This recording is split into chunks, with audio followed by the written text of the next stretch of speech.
What's going on, guys? Welcome to Connected by Creatures. Zach's having a few technical issues. Hopefully, we can get him in here in just a little bit. I'm actually,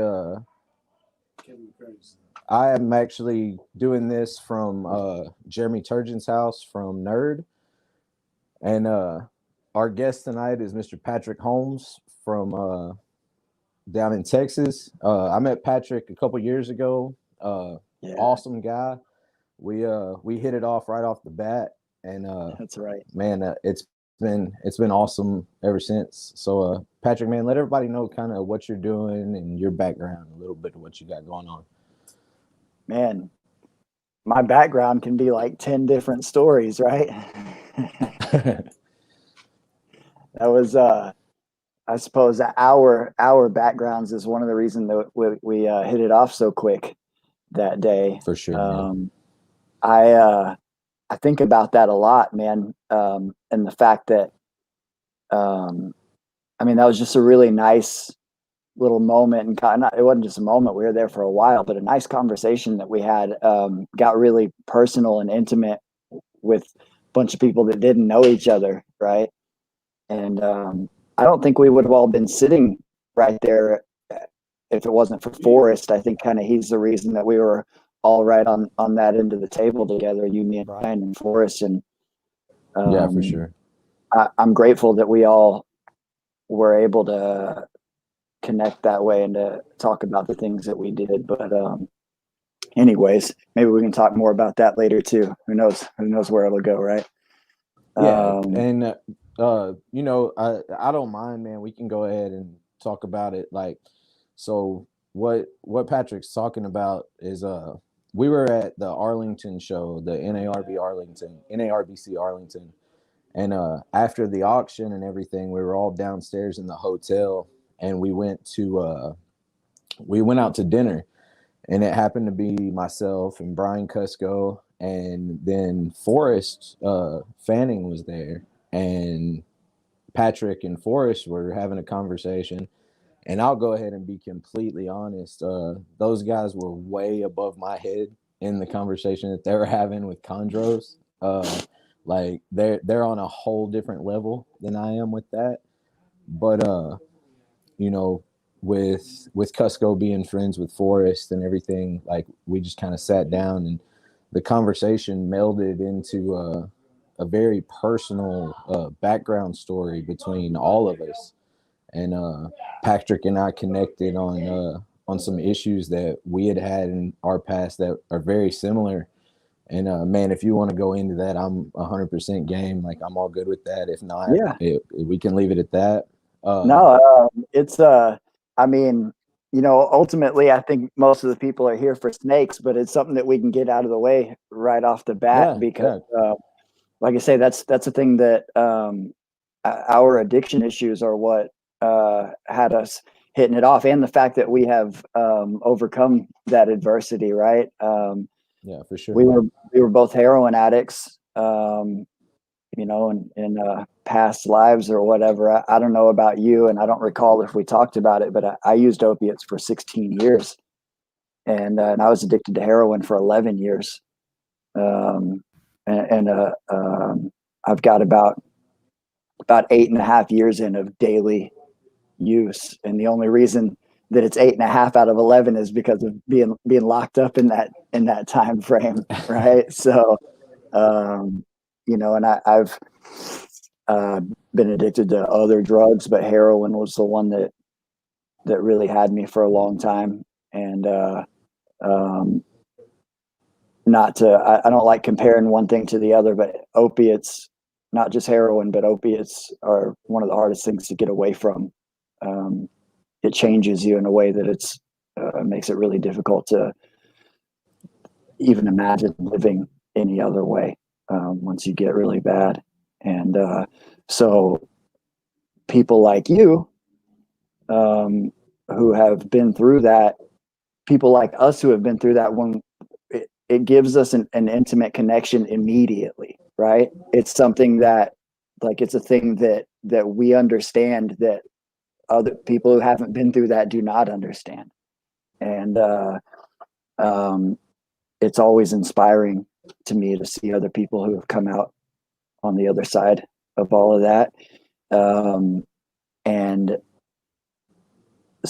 I mentioned being locked up. I've been to prison a couple of times. I've spent about 8 years of my life incarcerated, and at all different levels. I've been, city and county jails all over the place, but I've been to state prison and to federal prison. And the last time I went down was federal, and I was gone for about 5 years. And one of the things that scared me when I got out was the thought of all the people that wouldn't be around anymore when I got out, all my friends that didn't make it. But I was really surprised at how many people were still around and how many of them had cleaned up. And I still get to see that. And I still know tons of people that are struggling too, man. But it's always a beautiful thing to me to see and talk to people, and especially ones that I've known and we saw each other when we were at our worst, people I know from the other side of it, to see somebody go from that to being whatever they end up being. I don't want to say like a productive member of society or any shit like that, but just being a happy person and in a better place. There's not very many things to me that are more badass than that. So. Yeah, man, and I completely agree, and it's funny because the entire conversation that we were having prior to that coming up, it had nothing to do with anything like that. And Yeah. you mentioned it after it came up. Like, you mentioned how without even saying it to each other, like, you can just tell, like, you just kind of have that, like you said, that instant connection. Like, you can almost smell it on another person. And like, that was your words that you said to me, man. And that night, like, it was just a great time. It was a great feeling to know that, there's a person that, and there's people, not just one person, but there's people out there that you can, without knowing, without ever meeting before, that you can have that deep, intimate connection with on things that you bonded through in your past and in your life. And then, the reptiles just made it that much more. And, man, honestly, I appreciate you being here. I appreciate you coming on this, live podcast, whatever you want to call it, with us. Yeah. I know Zach's going crazy right now because he had so many questions for you. He had stuff that he was really excited about this. After he had checked out all your pictures and your social media and stuff, like, he was really excited to talk to you. Hopefully he'll get it all together. Yeah, his audio was sounding like a robot, man. But here we go. Maybe Zach's coming in now, hopefully. But how is my audio? Yeah, now? man. It's not any better than I give up. You're perfect. It's better. You're perfect. Yeah. All right, Zach. cool. You're perfect. I turned off all right. I went in and messed with like every setting that I know how to mess with. So all right, good. All right, but I'm not kidding. I was literally getting ready to just start throwing stuff around my room. Like I can't stand when like everybody else is ready and my stuff's messed up. So sorry about that, guys. That's about as far as I go with technology. I know how to like do the good old off and on trick, unplug it and plug it back in. and I skip straight from that to throw it across the room, so I don't like, that's my total technical ability. The last gaming system that I bought was like a Nintendo 64 or something. I don't know shit about shit. Yeah, man, I'm just glad it's working, and I didn't know if it was gonna work until I jumped in here because I didn't have a way to test it on my end. So I'm like, I guess I'll just jump back in here and we'll just see what happens. So, anyways, well, I'm glad to freaking be here, man. Glad to have you on. Appreciate you making the time. Yeah, man, absolutely. I appreciate you guys asking me. I want to say something before I forget. That you said you were talking about, the connection that we had in that conversation because of our past, and then right as I was thinking it, you kind of segued into or at least mentioned the reptile thing too. And what I love about the reptile community as a whole, not any one like niche community, but just as a whole, and and it's not just a reptile thing. We had that connection because of our past, and we have this connection automatically because we're snake keepers, right? And people from all different backgrounds and walks of life, and whatever other bullshit labels you want to put on people or whatever that ultimately don't matter for the most part, but all different types of people that have this one thing in common. And we can be best friends with people that we've never even met face to face, right? People from different parts of the country, different parts of the world. And, some of my favorite people in the community, especially I'll use the green tree python community as an example, but some of my favorite people are people that, a couple of which I've still never met in person, and some of them people that I knew for years before I met them in person. Never met them until after I got out of prison, and people that I just consider very, very dear friends of mine that I have absolutely fucking nothing in common with whatsoever, except for green tree pythons or that we keep snakes or whatever, and it's just really cool to me that it's especially, I think, an important thing to look at right now with everything that's going on with politics and all these, which I refuse to get into any kind of deep conversation about any of that shit. But just generally speaking, with all the division that's happening right now, and all people constantly looking at reasons to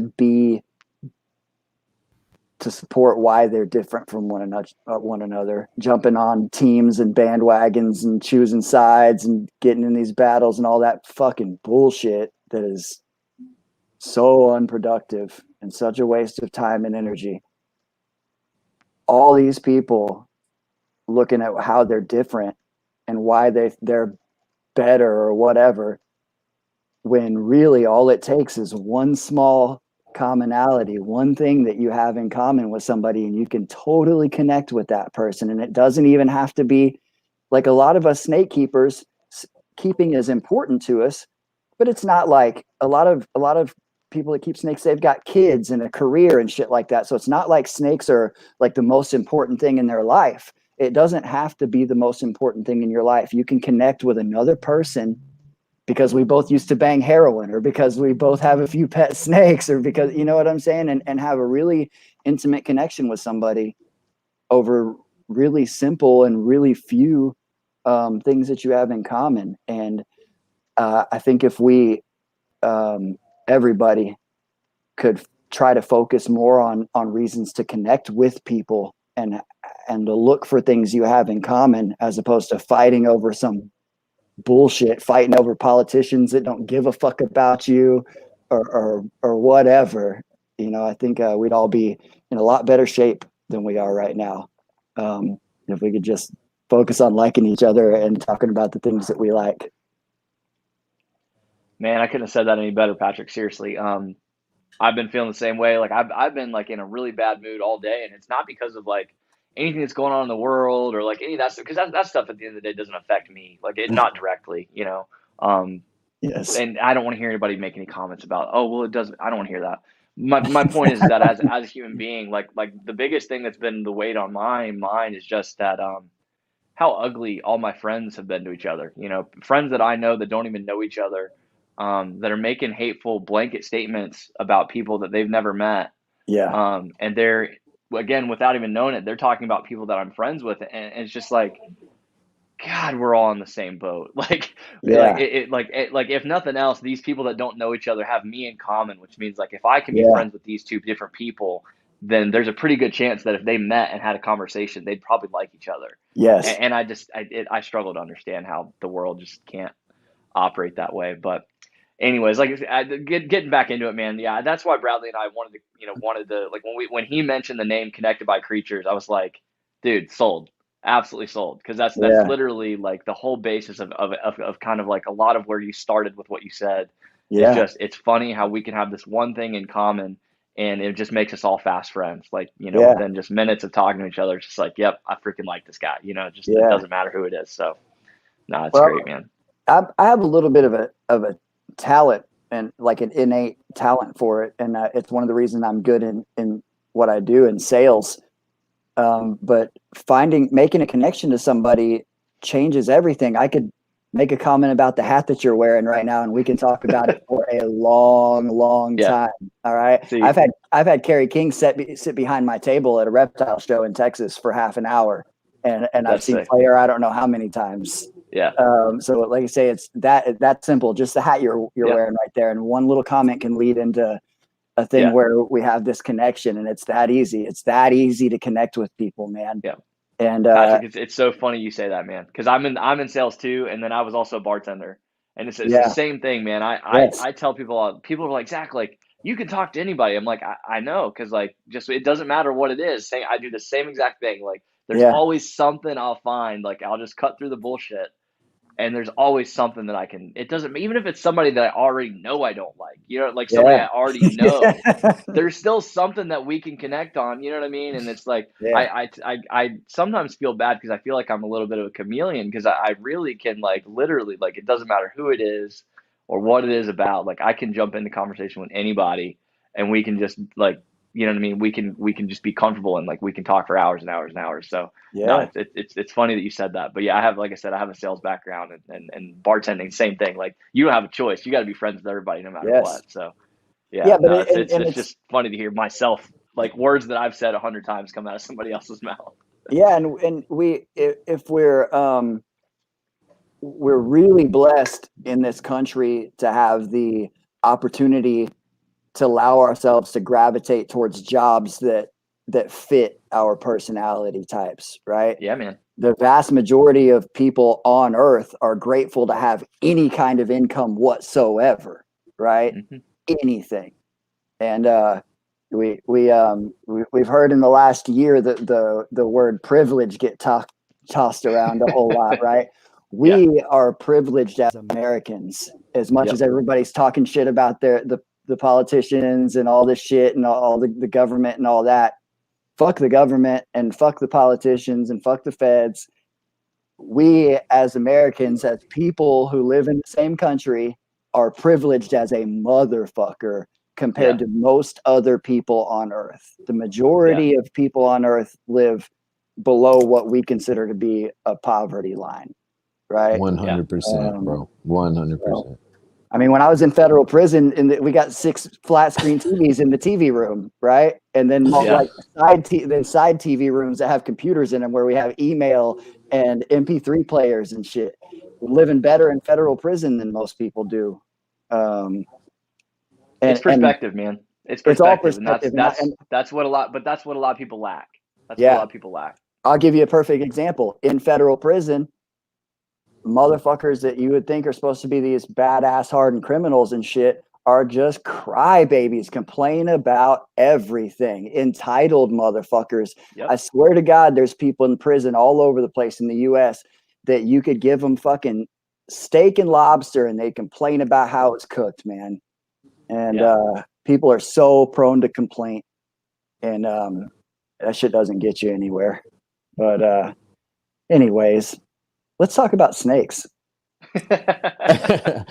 Yeah, Patrick, man, thank you for being honest, like right off the bat, man.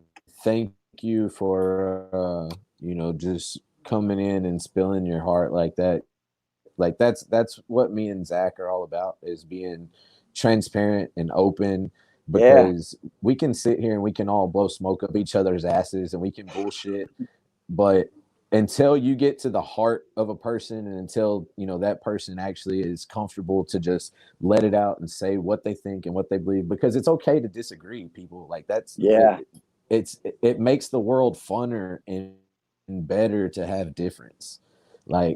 And like Patrick and Zach both said, like you can have differences and still have that one thing. So for that, brother, thank you. Like that was awesome, man. Thank you. You're very welcome, man. And thank you for saying that. Yeah. Well, look, without the differences, the other thing doesn't exist, right? That's physics. Without the opposite of the thing existing, that thing cannot exist, right? No dark without light. That's just the nature of the universe. So anyways, Yeah. So I like snakes. What kind of snakes, man? Tell us about your business. Tell us about Patrick Holmes, GTP. Like, tell us all about that. So the first thing that I'd like to say is just like you asked me if I had a logo and you use the word business, I have, when I was a kid, probably starting in the like early to mid 90s, all I wanted to be was a reptile breeder and have a business and make money breeding reptiles. I used to wait for all my price lists in the mail. I'm 40 fucking years old, man. I'm old as fuck. I've been doing this shit my whole life, literally since birth. My father got me into this shit. Like I've been holding snakes since before I could walk.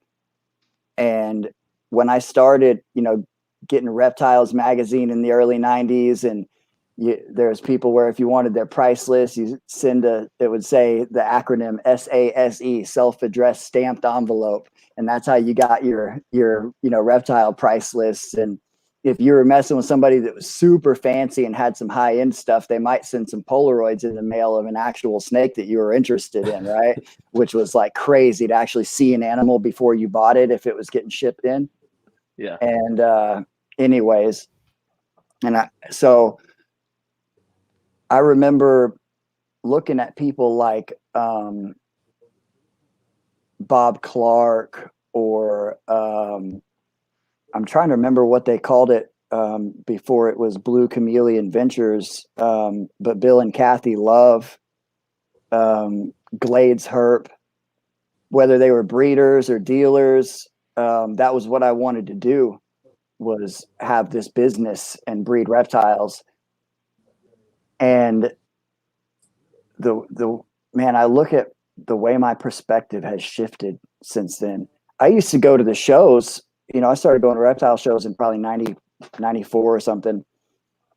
And I would go to the shows, and the first of all, there weren't a ton of breeders of anything really crazy. But I thought the flippers were the badass tables, right? Because they had like 66 different species on their table or whatever. And I thought that shit was like, that was the most awesome stuff to me.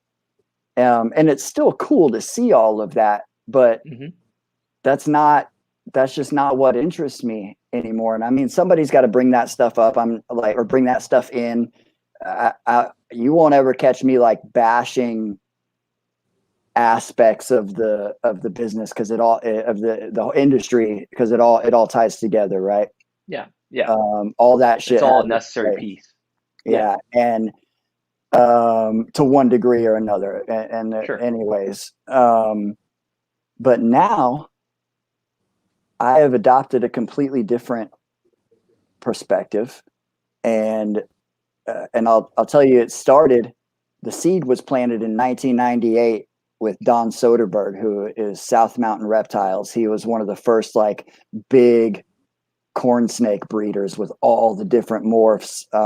And he's here in Central Texas. And Don Soderberg is a cool dude. He used to breed green tree pythons too. And one of the first people that I ever met that had breeding chondros.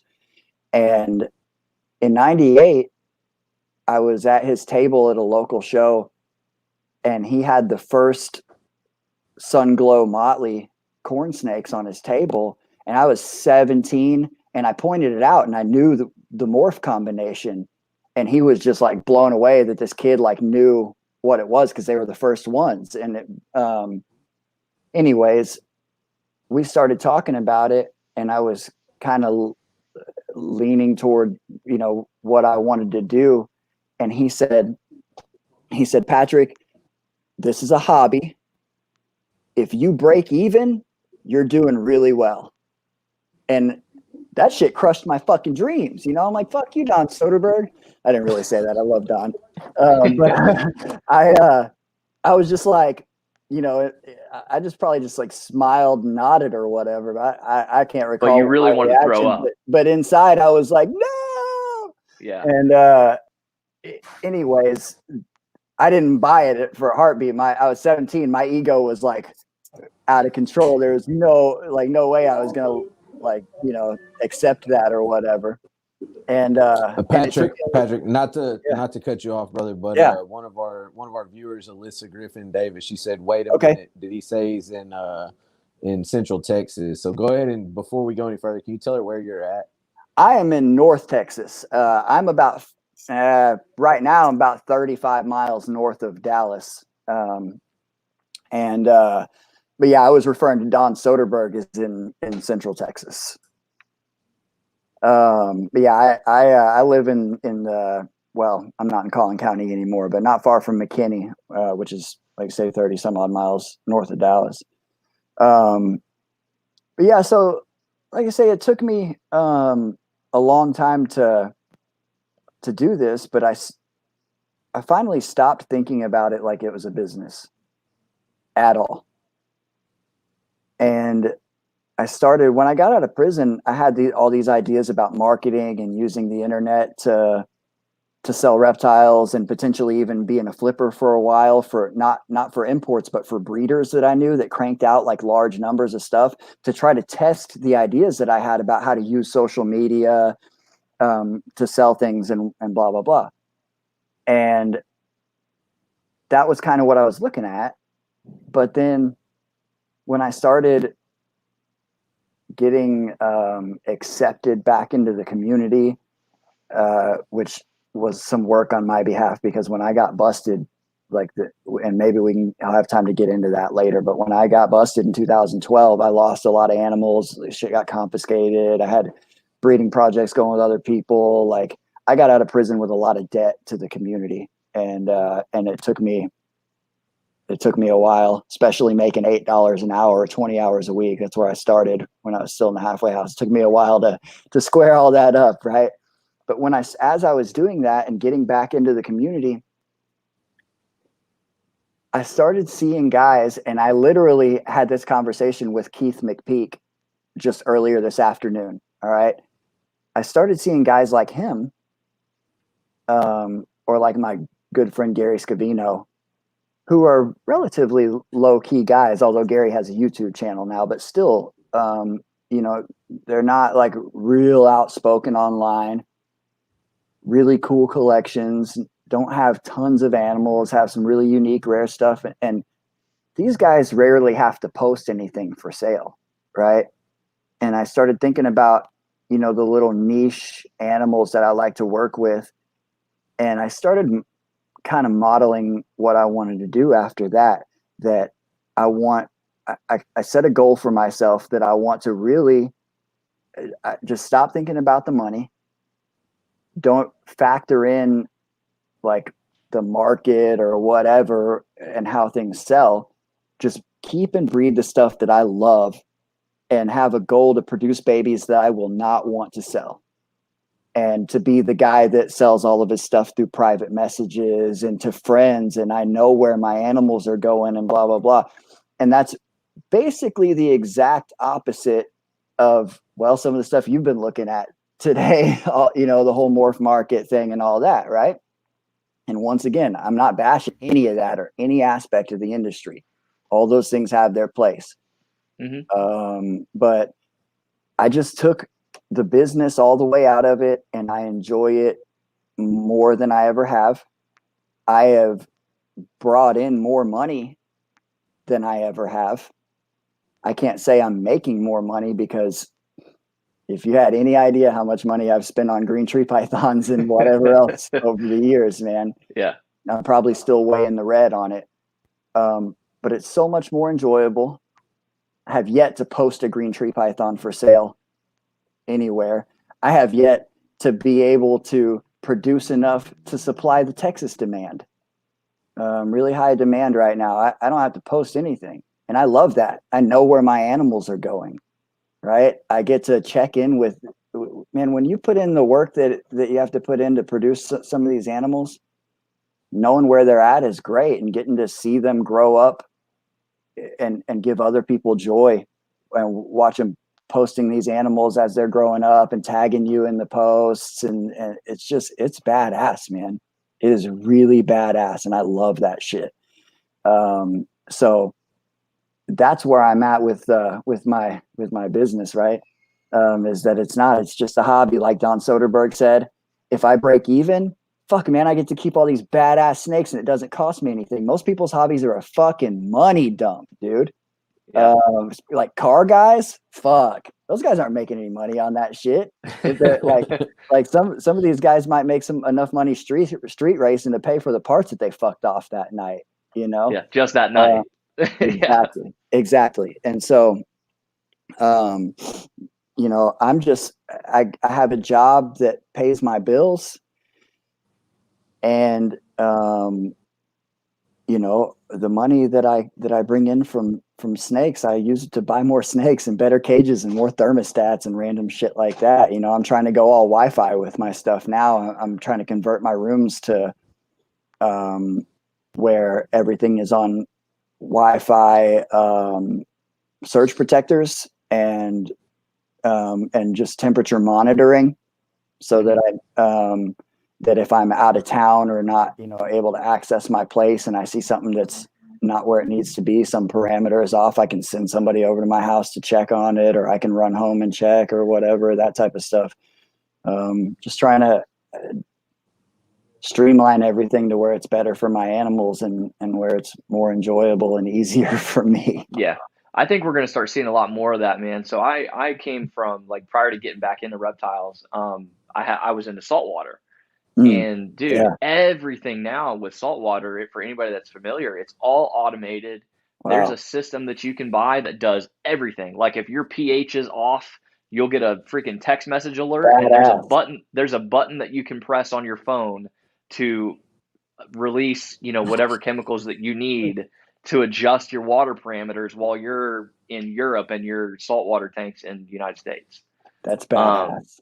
And I've got a kind of a project in the back of my head. There's a company that sells an open source reef controller. It's called Reef Angel. Mm-hmm. And you can basically program this thing yourself, like through a very simple program on your computer. And again, it's all provided to you to make that thing do anything, like through those outlets.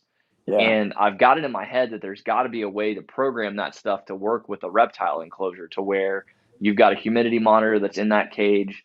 And if I need to see, and if I see my humidities drop, that you can press a button to mist that cage from wherever you're at, mobile, to up that humidity. Or, oh, hey, your humidity is way too high. You can have it cut a fan on, or cut on, you know, a blower in your room to dry things out, or turn on a heater or whatever.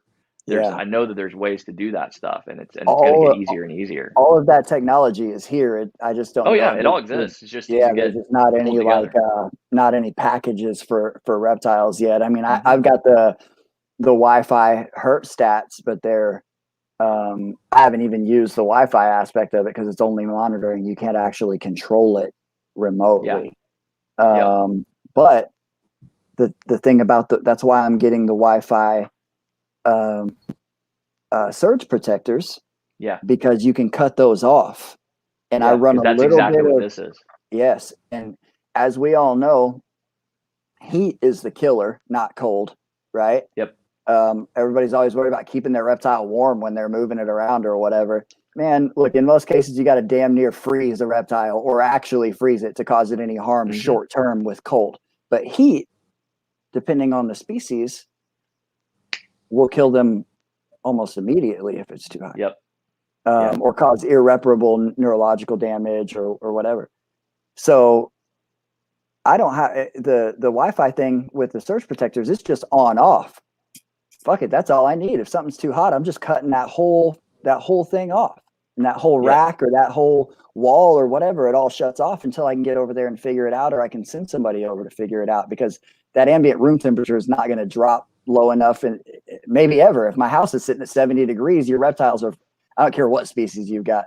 I heard a bearded dragon breeder at a reptile at the last NARBC telling one of his potential customers, this is a guy who keeps and breeds bearded dragons and has paid for a table at NARBC, tells one of his customers, 2 hours at 55 degrees will kill your bearded dragon.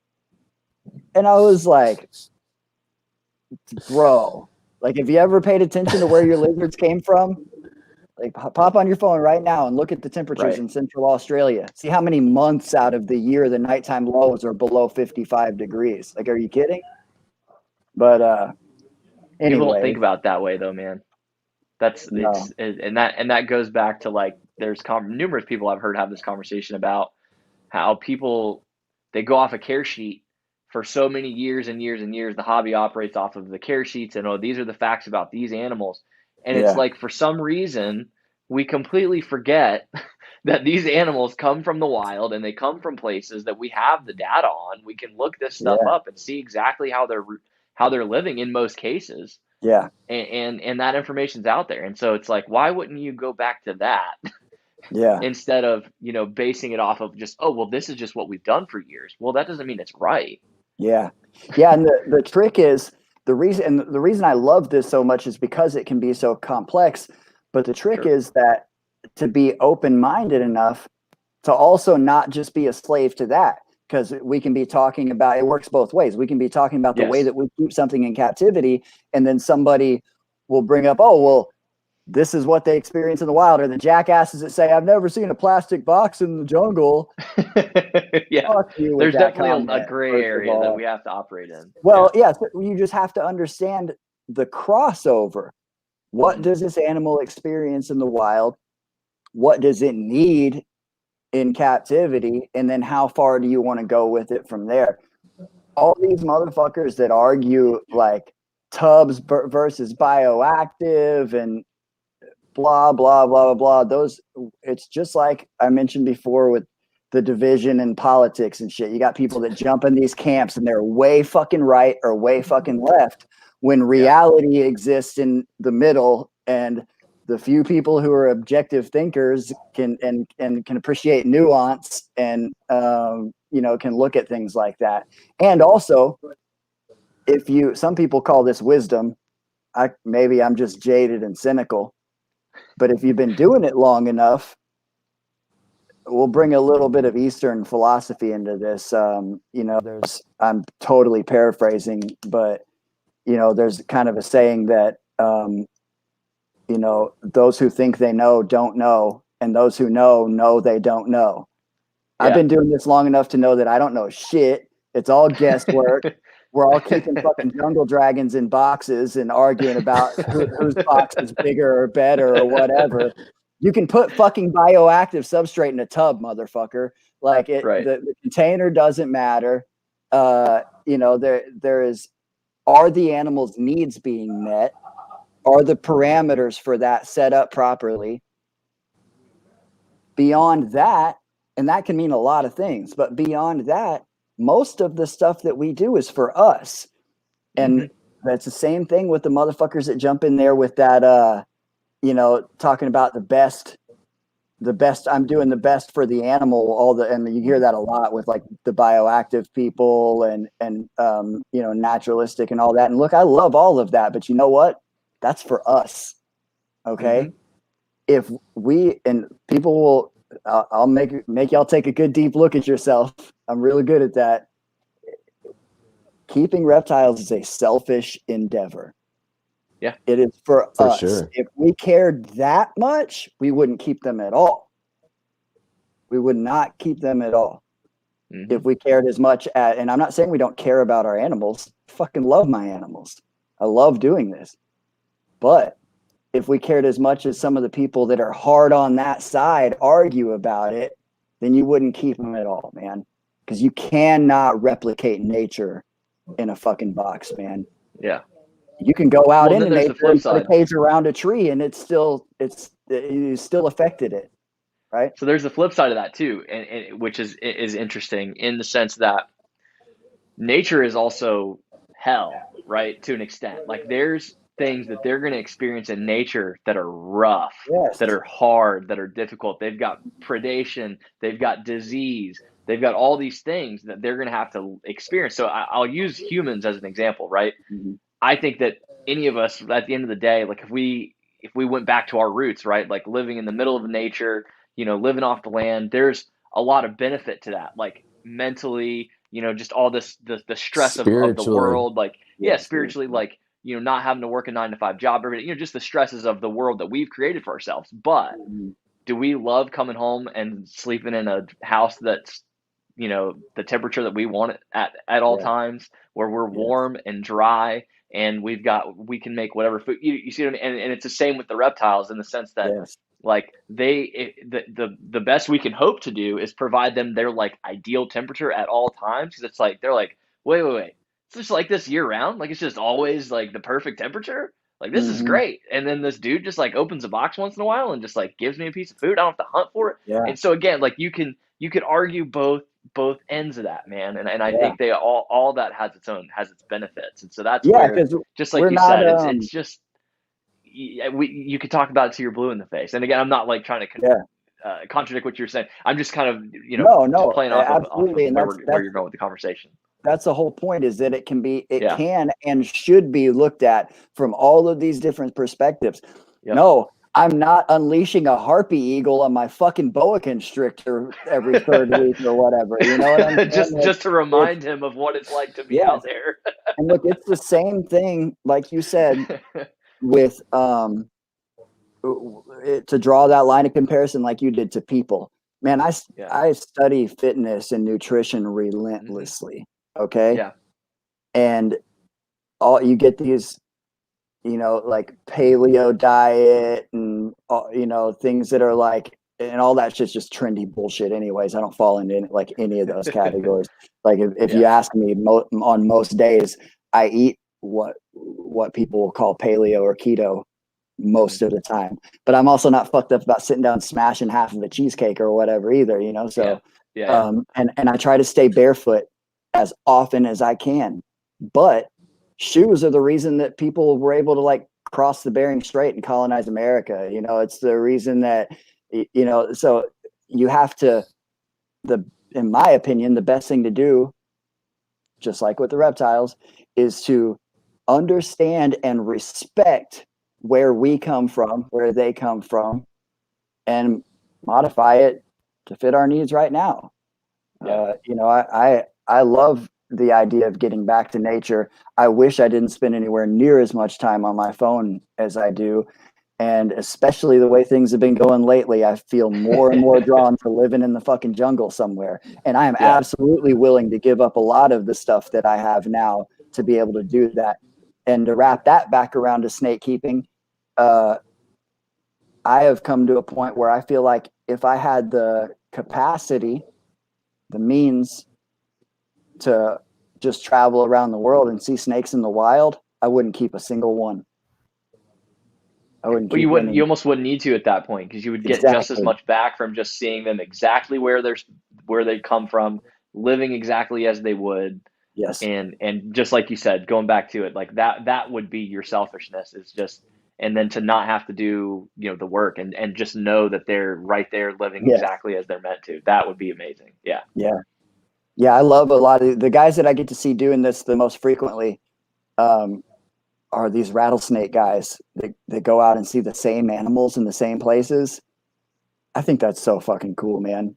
Watching like denning habits and, knowing when to show up and watch females come out and give birth and shit, seeing the same animals in the same places. That is so cool. And it's obviously that's harder to accomplish in the jungle than it is in the desert. But that's why have a pet that you have to keep in a box and you have to take care of if you can go back and see that same animal and, however often. And that's what I was just going to say. That's the perfect way to keep a pet is to just have one that you just happen to know exactly where it's at all times, and it's doing its thing and living natural, and you just go and happen to get to enjoy it whenever you happen to come across it again. I feel like there's going to be a Timothy Treadwell moment here in a second. Oh God. That's an extreme example, bro. That's a real extreme example. I'm just joking, man. Poor Timothy. So, Patrick, man, you alluded to spending a bunch of money on green tree pythons, and that like anybody that follows you and looks at your social media and the stuff that you post, You have beautiful animals, man, and Thanks. beautiful photography. Thank you. Like one thing that really, you know, I'm blown away by is your photography. Like you take beautiful pictures, man. Has photography always been something that you were into, or is that something that's came along with your reptile hobby? Yes and no. Because I'm not as much into the technical aspects of photography as a lot of guys that I know, guys and girls that I know. I've always been an artist, and I've always, my entire life, I'm very visually oriented, and being around and seeing and experiencing beautiful things is one of the major things that drives me. And photography is being able to capture that, to re-experience it for me, not just visually, but I can put myself back in an experience looking at, you know, scrolling through pictures of whatever, not just my snakes, everything. I take pictures of fucking everything. Mm-hmm. And I have countless thousands and thousands and my girlfriend got me a point and shoot camera for Christmas last year. I've taken over 10,000 pictures on it, and I've posted maybe 100 or 200 pictures off of that camera. Most of my pictures, they all see your cell phone pictures. I just steady hand and good light, man, with the technology we have these days. But taking pictures is something I've been into for a long time.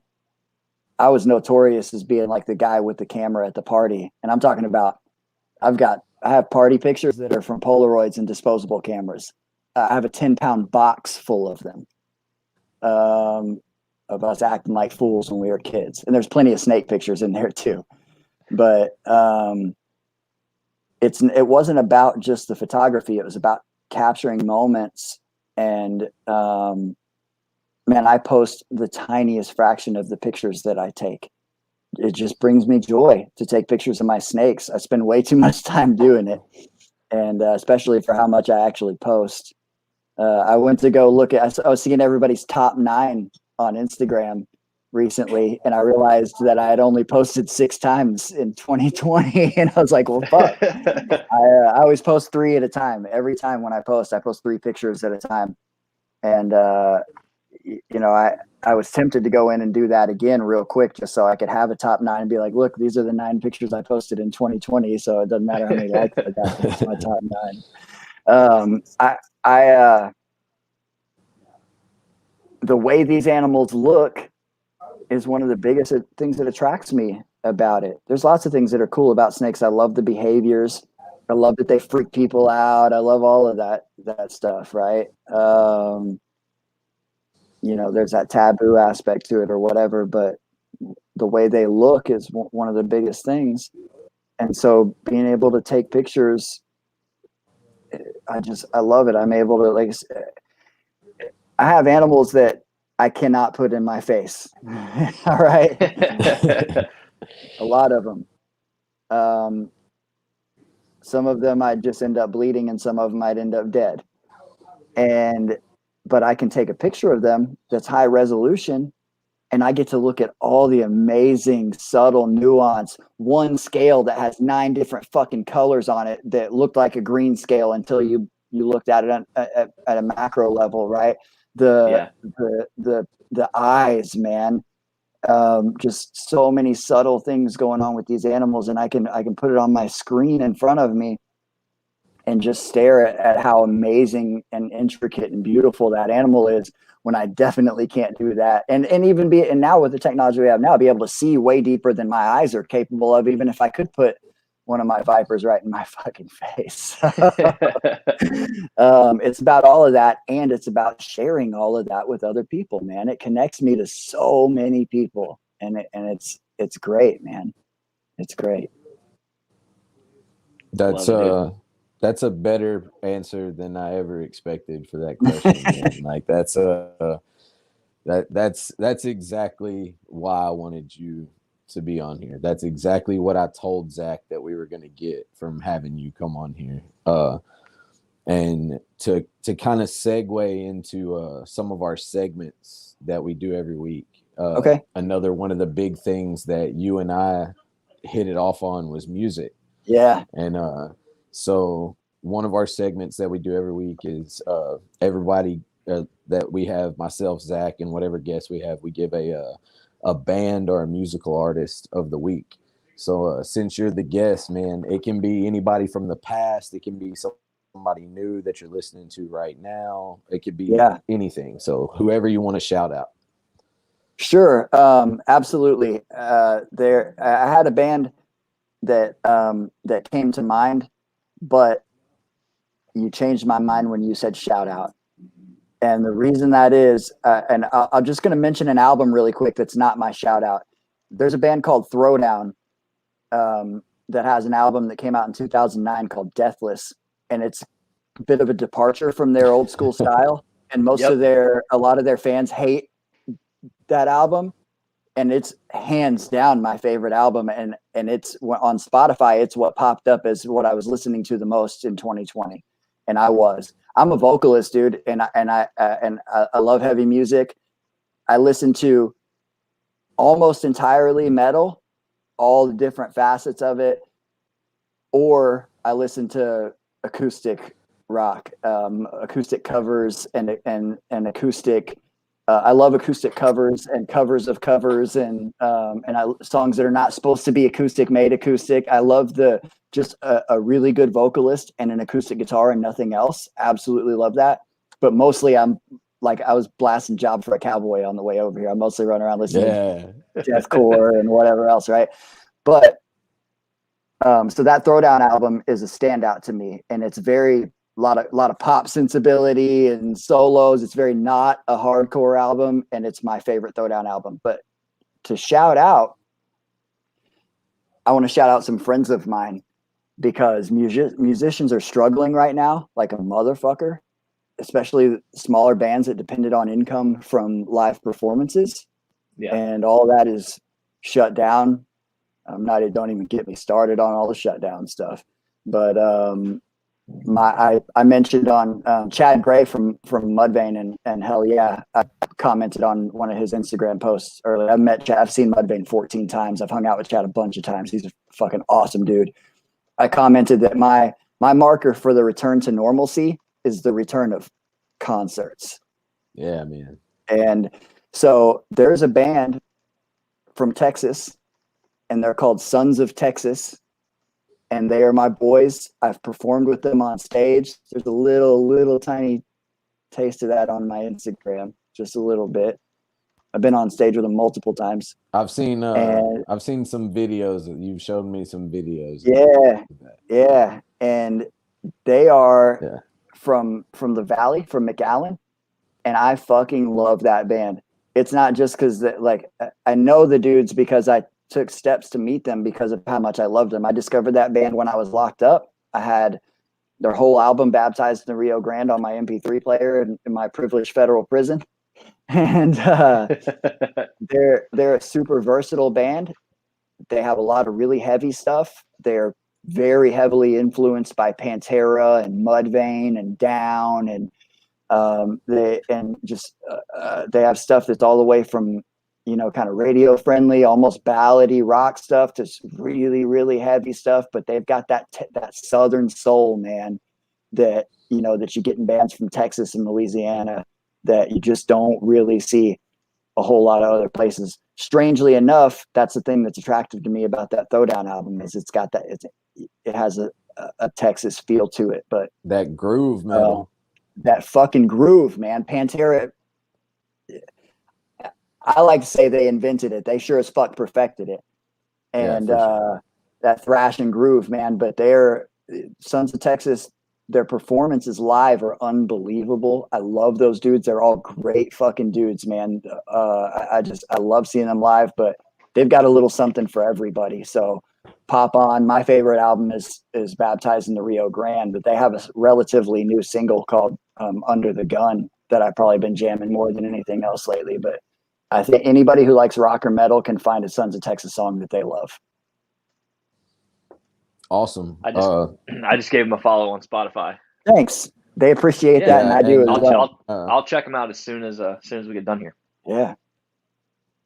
And when we finish here, Patrick, when we post this as a video back, not only will we post all the links to your stuff, but we'll go ahead and throw up a link to some Sons of Texas stuff on there too. Awesome. Yeah, for sure. I appreciate that. Zach, who you got for your band of the week?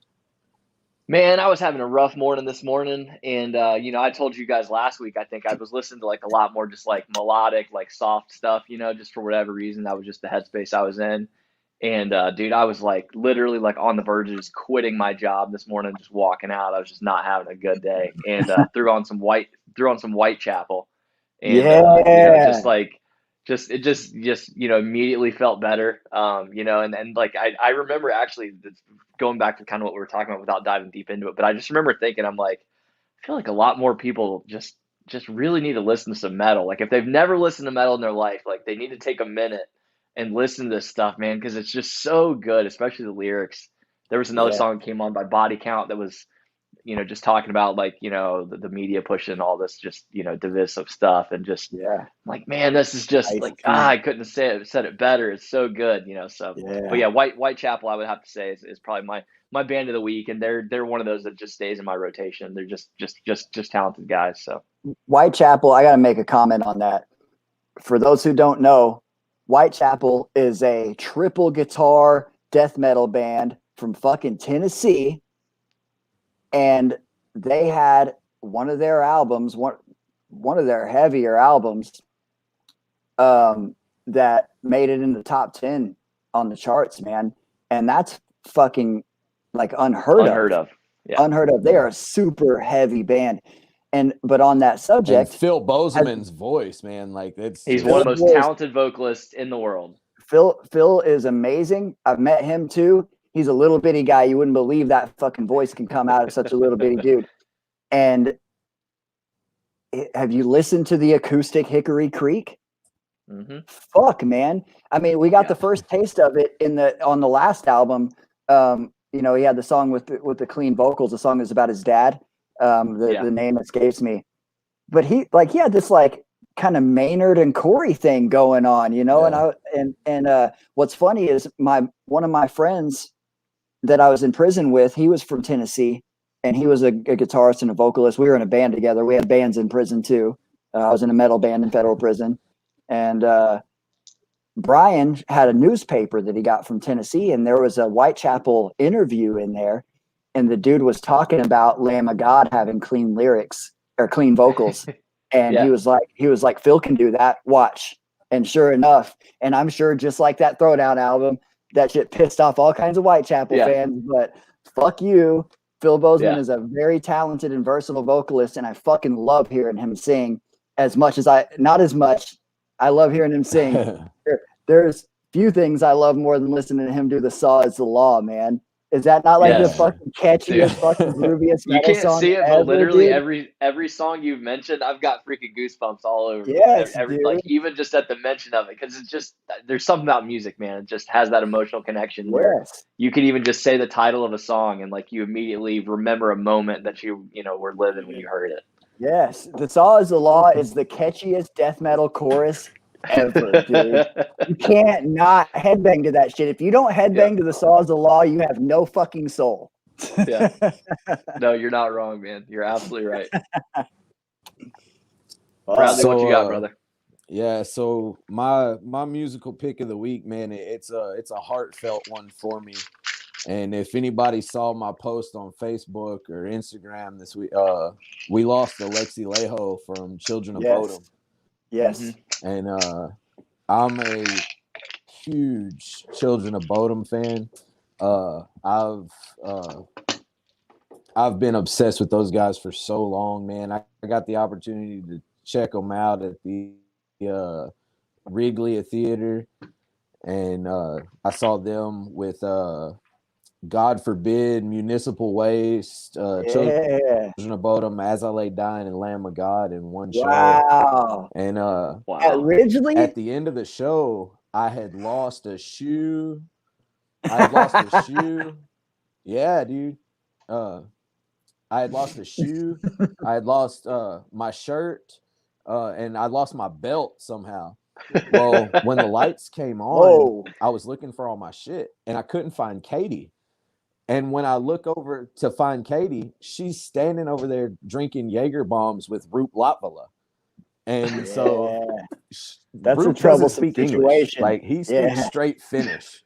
And so dude, Katie's over there taking shots with Roop Latvala, and like I walk over there and like we just all hang out and just start drinking, and like we understood each other somehow because we were both on that level at the same time. Because you were both like, speaking alcohol. Drunk talk speaks to drunk people. Yeah, dude. But yeah, man, rest in peace to Alexi Leho from Children of Bodom, because like that guy, if you look at some videos and stuff, like he started out as a child as a violin player, and you know, like just straight up kills a violin and is a legit musician, man. Like he's insane. And to have lost him is a loss to the metal community. And I just, like I said, guys, I'm on location at Nerd this weekend doing this podcast, and that's why I'm here. I have Rob Roush from Reach Out Reptiles. He's what's up, Rob? He's gonna do a little sit-in with me. And before we get off of it, I just got to say also, I posted on that too. Alexi is one of the most talented guitarists ever in history in any genre. Alcohol and speaking alcohol, that's going to segue us into our next. We have some lag going on, I guess. Yeah. We didn't get Rob. Freaking Bradley. First it was me, now it's Bradley's fault. Yeah. There we go. No, it's Rob. Is there an echo? No, it is Rob's fault. No, we were all good until he came in the room. Yeah, his what's up, guys? Your frequency threw us off, bro. It fucked our timing up. I fucking love you guys, though. How you doing, Rob? Good to see you, man. Oh, I'm doing fantastic, brother. So yeah, glad to hear it, brother. Segueing into our drink of the week, Patrick, what you got? I'm drinking water, bro.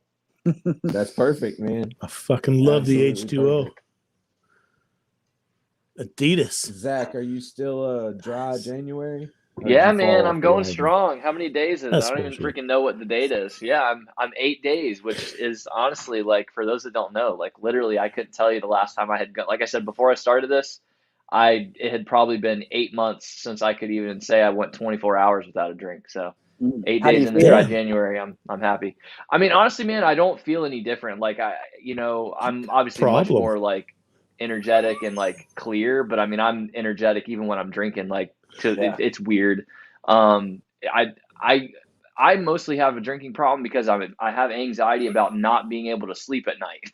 You know, because my brain just races constant. I wish I could, but I can't do that because of freaking work. Because if I fall off a ladder, then I'm screwed. Because work comp stuff.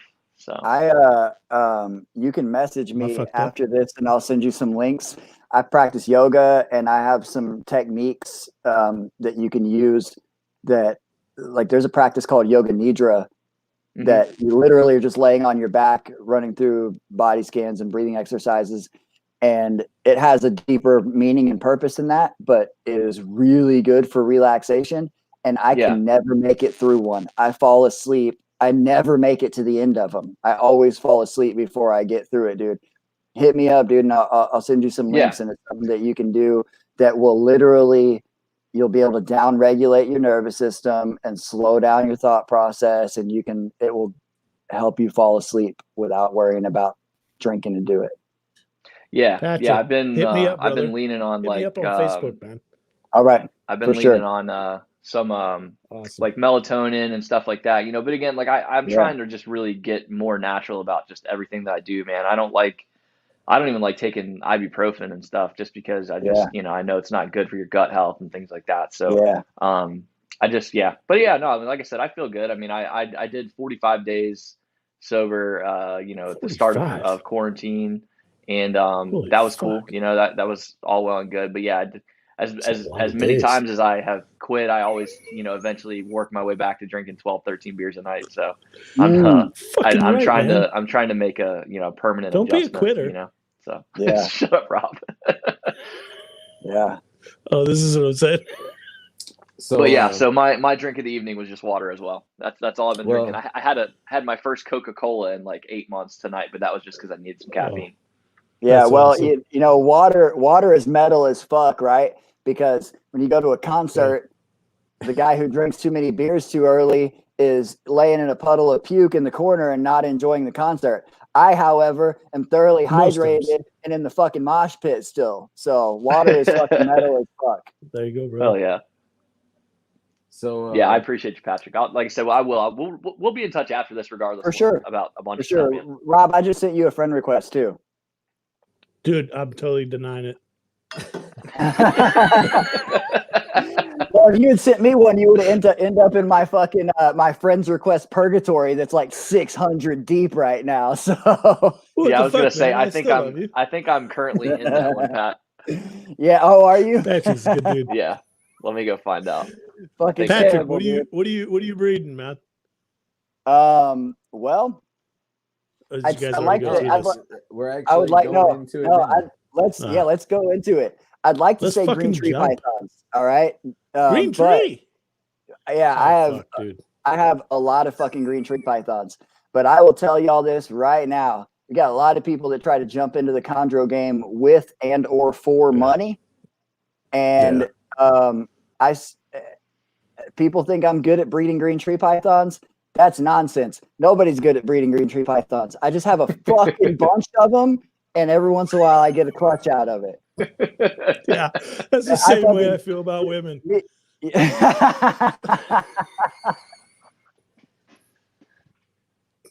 I said that on tape. My wife's gonna hate me. Fuck. Dude, do you really want me in here? Yeah. How many clutches did you produce this year, sir? I got 6 children. Jesus Christ. I can't even take care of my goddamn self. I don't know what I would do with kids, dude. Oh, neither can I, brother. Man. Yeah, fuck that. Luckily, he has Garrett Hartle to take care of him. Yeah, Garrett takes care of him. What? Man. Oh, nothing.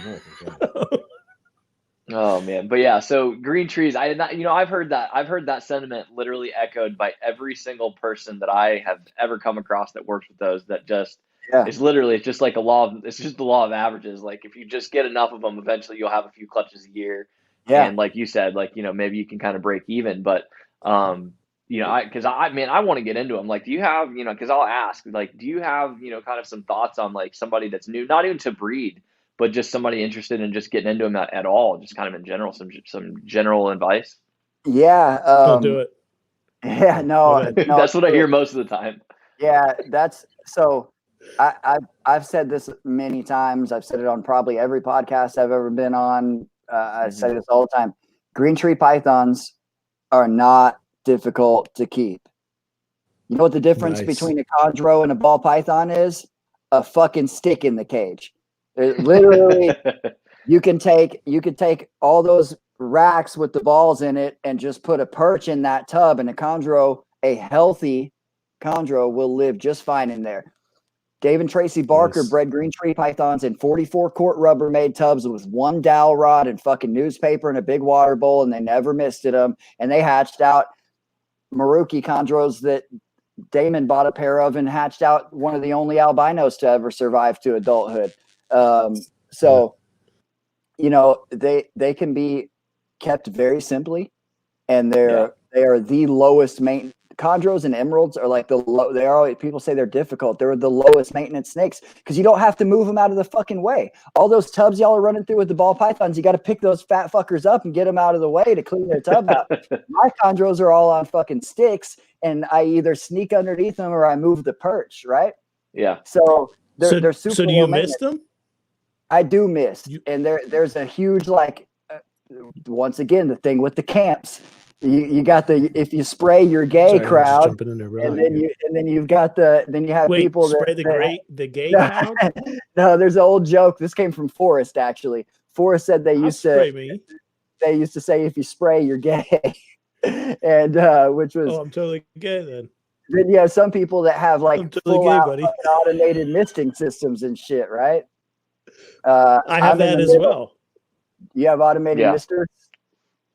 Yeah, I don't think he's talking about the kind of misting we're thinking of. No, I actually do. I have it in my retics. Really? Yeah, some of my retics have an automatic mister. I never sprayed any. I probably did spray some of my retics. I don't spray very often. I spray my babies, and I spray every once in a while some of the adults. This time of year when all the heaters are on, the humidity drops out. That's the thing why you can't jump in the camps, man. Yeah. You got to do. We all live in different parts of the country. We have different temperatures, humidity, different barometric pressure. All of that shit is different for everybody. In addition to where you live, I fucking love this guy. Yeah, you have to find the thing that works for you too, man. Yeah. So I spray sometimes. It just if they need it, that's when I spray. If they need it, I don't do it. It on depends a on how excited I am. Same here. No, that makes sense, Pat. Rob's a squirter. Sorry, brother. Oh, you have no idea. Yeah, we got to hang out before you can call me that. This guy's yeah, like I squirt everywhere. Absolutely love him, but he's ridiculous. Yeah, so, I can't Patrick, believe let's talk about those. You were on here. I want to ask you about those vipers that you've got, man. They're right. beautiful. Yeah. Well, before we go there, let me answer that question just a little bit more. Yeah. Sorry, please. People want to get into green tree pythons. Yeah, about squirting. That's a different kind of snake. That's my Dominican boas. The scrub pythons are squirters too. Said Dominican. Yeah. And hey, if you know, you know. Squirters? If you know, you know. If you clearly have never kept a scrub. It's blood and urates all day. But it's a lot like green tree pythons are not difficult to keep, but right now the demand is really high and therefore the supply is really low for good captive bred animals. So slow the fuck down, save your fucking money. Yeah. Get online, find breeders, meet legit breeders. I have imports. I've got wild caught shit. But man, if it's your first one, that is not the route you want to take. All right. I've been acclimating wild caught reptiles since I was a fucking baby, and I still have issues with them. Yeah. Like what age? Get a captive bred animal that is well established from a reputable breeder. Period. And I can't say an age. It's not about age. It's about how well established they are. Like I'll give you an example. The Biot clutch that I hatched out last year, by the time they were 29 days old, I had unassisted meals into every single one of them. I didn't have to assist feed any of them. Oh, fuck. But my Biot outcross clutch, I have one that didn't take its first unassisted meal until it was 6 months old. And that was recently. And I just got it to take its first frozen water. It's a pain in the dick. Motherfuckers that talk about wanting to be chondro breeders or complain about prices or think they have some kind of experience. Motherfucker, until you've put hundreds of hours in front of that neonate rack teasing fucking babies and gone through all that shit, you ain't telling me a motherfucking thing. All right. So anyways, let the breeder put in the work, because that's what good breeders do. We put in the work and we get that baby well established. I sell fucking monsters, dude. When I sell babies, ask anybody who's bought a baby from me. Before I send it to them, they got a video of that thing coming out of the fucking tub swinging. I send feeding videos to my people if they're even interested in something. I'm like, look how this motherfucker acts. There's no question. And, brother, let me trade you a retic for a condo. It would have to be a real special retic, man. And it's funny though, because you happen to be in the right position, because if I ever got a retic again, it would be a pure locality super dwarf. There's nothing else I would fucking hit me up. There's I nothing might else know somebody. Yeah, I know. You know a guy who knows a guy, right? Yeah. Rob's gonna smuggle something out the back door at Garrett's house. Yeah. Well, I mean, hey, I don't have to smuggle it. Small. Yeah, just put it in your pocket. It's a super dwarf. Yeah. I may have Patrick, bought like 16 how did you end up with a pure Karampa? Yeah. There was any pure Karampas available. Well, you're snitching them out before you even did it. I know. I mean, I know what I'd put in my pocket and walk out from there. Yeah. So I told Garrett what I'd put in my pocket and walk out with from there. Go ahead, Patrick. Call me, bro. We can talk, dude. We can talk. Look, this is how I do my chondro breeding. Something in your pocket. Mm-hmm. I throw so many fucking pairs together that if half of them take, I'm in serious trouble, dude. Yeah. And because dude, establishing 2 clutches at the same time is fucking bullshit, dude. It's some bullshit. What are their clutches? Definitely, what are the sizes on those clutches, roughly? That can be highly variable. Most good clutches are going to be in the teens and low 20s. Yeah. Some people are getting like you don't less than that. Care. Some of them, anything higher than the mid 20s is probably from an abnormally large female, from like an overweight female. Gotcha. 2, 3. But yeah, it's hopefully I'll end up with with a handful of babies this year. We'll see. I've got 1 gravid right now and a few more that are headed that direction. So doesn't mean shit though. I saw somebody posting today, and if they're listening, I'm not going to say their name, but I saw a person with their first gravid chondro. She's getting ready to lay, and he's already talking about putting a list together of these people who are interested in babies. And even worse, that's not terrible. It's fine if you want to make a list of people that are interested in case you're successful, but he doesn't even have eggs on the ground yet. I saw somebody on Instagram, and I hope this person's listening too. But I saw somebody on Instagram, and I'm not dogging these people. Be excited about it. That's cool. No. But no, I think it's just experience, and again, that's why I asked the question. I wanted you to talk about some of this stuff because I know there's people in the comments that are going to want to see it, and especially people come back watching this later. I saw somebody on Instagram the other day that had just acquired their first female and had a male already, and was commenting or captioning a picture, "We will have babies available in the spring." Like, look, dude. And look, the funny thing is, those are the type of motherfuckers that have success. They've never fucking bred anything. They buy 1 pair of chondros, they fucking arbitrarily throw them together, and they end up with a fertile clutch out of it. Although just those are also completely. But those are also the people that if they don't get with the right mentors, they kill all of those babies instead of getting them established, and it turns them off on breeding chondros forever. Okay, so I am really fucking superstitious, and I've put a lot of chondros in the freezer over the years. Yeah, and I still love it. I don't post it, dude. I have countless pictures. I can send you pictures right now of like straight chondro porn where you can actually see hemipines going in and shit, right? Fucking want to see that, dude. You got my email, right? But I don't post that shit. If I don't have healthy fucking babies, RobRalph77yahoo.com. I'm not posting anything. Well, and especially for you, man, because I mean, obviously your stuff is in super high demand. So I mean, the second that you post anything like that, people, I'm sure your inbox just gets flooded with people wanting babies. I get blown up and messaged on average just at least once or twice a day. Fucking blow you up. But every time I post anytime I post anything, all my shit blows up, and it's sad because I'm gonna fucking. I'm gonna take this, since we're talking about availability and demand. I said earlier that I don't do this as a business. Yeah. I am, and this is something I said to Keith McPeak earlier when I was telling him. I told Keith earlier that he was somebody that he told me that I was his new hero or some shit when I was showing him some of the stuff that I don't post. And I told him he was kind of fucking around, and I told him very seriously that how much I respected him and looked up to him.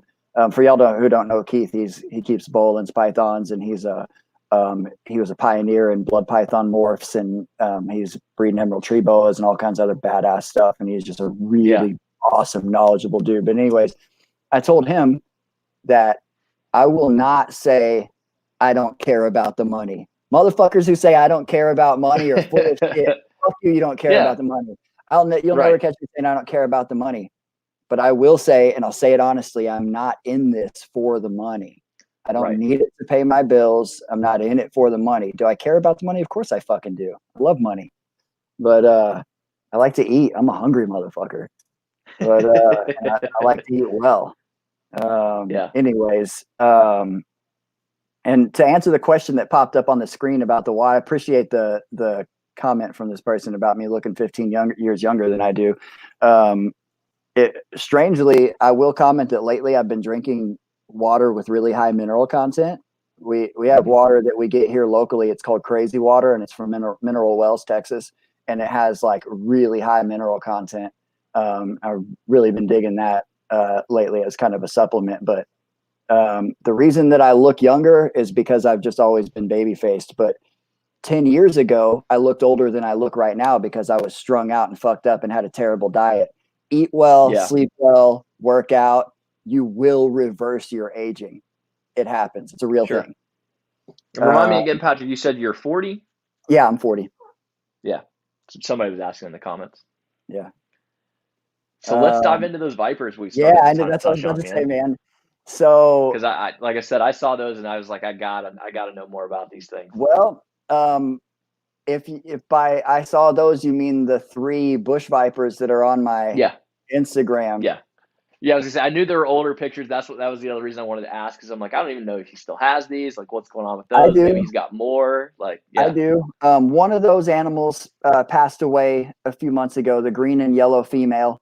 She passed away over at my buddy's house for no apparent reason. And that's why I asked, because I know that stuff like that, man. It's either comes in wild caught or just a lot of people that aren't in venomous don't know that a lot of times they will just die for no reason. And that one was a mystery to me. And on that subject, none of this shit happens for no reason. It's just we don't get it, right? Right. And but I know exactly what you meant. And she was one of those things. That animal was born to a wild caught female, so she was born in captivity and raised by a friend of mine and died for no apparent reason. Right. But the red female is in the breeding rotation this year, and that blue male, I was breeding him, and strangely enough, is my first attempt at breeding that species at my place. And the female I had him paired with rolled for no apparent reason. Same thing, adult female that was born to an imported female. And I was really bummed out about that because she didn't have any like signs of illness or anything. They were just starting to finally get cozy together, and I came in and she was fucking rolled. I don't know if he bit her or I don't know what happened, man. But anyways, that's heartbreaking. I have a lot of venomous snakes, dude. A lot.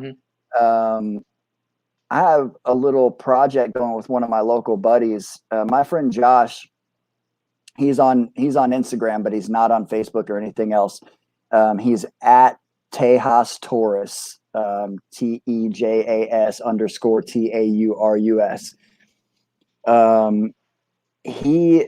Josh is kind of my partner in crime with reptiles locally. We always have joint stuff going on, and we just had a litter of Amazons born at his house, for example, from a wild caught female and a male that I gave him, and just stuff like that. He's been into chondros forever. Josh is one of my best friends, and we have a little squam project over there that since I pulled a couple animals from his house and we had that green female pass and blah, blah, blah, most of them are his. We had a couple pass and lost a couple of the babies from the recent litter, but there was a point very recently where we had 38 of those bush vipers. Oh, wow.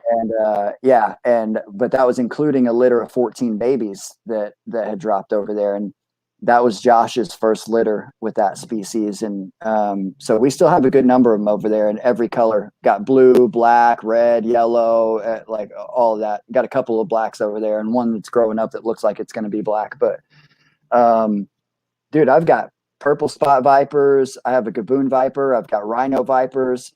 I've got copperheads and rattlesnakes, and I have a little project going with my local buddy Nick, where like I had the male rhino and Nick bought a female, and he just bought a pair of Mangshan vipers. I posted one in my Instagram story yesterday, and I'm raising all that stuff. He's also the one that went in on the Divergence mangrove group with me. I've got 10 paleo Divergence mangroves. Not to toot my own horn, but other than maybe Nerd, I'm not sure, but I don't know that there's anywhere in the United States that has 10 Divergence. I've got a subadult pair, a pair of het Axanthics, and half a dozen 2.4 normals. And that's stuff that the adults are mine, and one of the Axanthics or het Axanthics is mine, and the rest are Nick's. But it's just this kind of project that he and I are growing up together, along with the Mangshan vipers. But yeah, dude, I've got all kinds of random vipers, man. And I love them, dude. Arboreal vipers have always been, I've been keeping arboreal vipers as long as I've had chondros, since 98. I've been keeping chondros and squams since 98. That's awesome. Yeah, squams, man. I've been obsessed with them since the first time I saw them. And so, just like you said, same thing, like all the arboreal vipers, like since I was a little kid, like elementary school, like literally like looking at pictures in an encyclopedia and like a National Geographic magazine at like the school library. Like I've just always loved them because they don't look like they should even be real. It's a dragon, dude. That's a fucking dragon. Yeah, literally a dragon. Yeah. They're unbelievable, dude. I can't ever get over it. I've if you guys don't follow him, Alexander England, he's Rory's dad 27 on Instagram, and he's on Facebook. We call him the Squam King. Alex has the most ridiculous collection of arboreal vipers like anywhere, man. It's insane. Alex is a close friend of mine.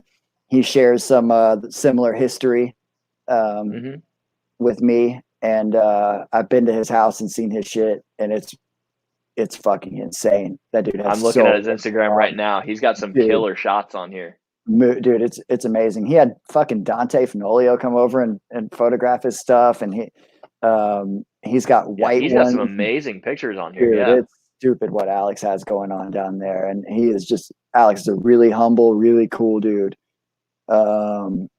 Anyways, but yeah, the squams are like, they become really popular and quite common, but there's still some crazy colors that are really highly sought after. And the black ones are not common. And they're, dude, when you like, I almost can't describe what it's like to see a black squam in person. They got with black eyes and just I've only ever seen pictures, and I can't imagine, because like you said earlier, even just talking about like, you know, the why you photograph things and just all the things that you can see you know, in those pictures and stuff that you can't normally pick up on. I can't imagine what something like that's got to look like in person. Dude, like an opal, I'm sure, just, you know, shines, you know, little details that you pick up in the scalation that you can't see normally. Yeah, and I got to do it with the photographs because most of them do not let you get close. And the squams, even though they're really tiny, I have to check myself pretty regularly on the way I act around them, especially when I'm photographing. That's the shit that gets me in trouble with my venomous. Taking pictures, my handling practices are pretty legit. But I need a better zoom lens.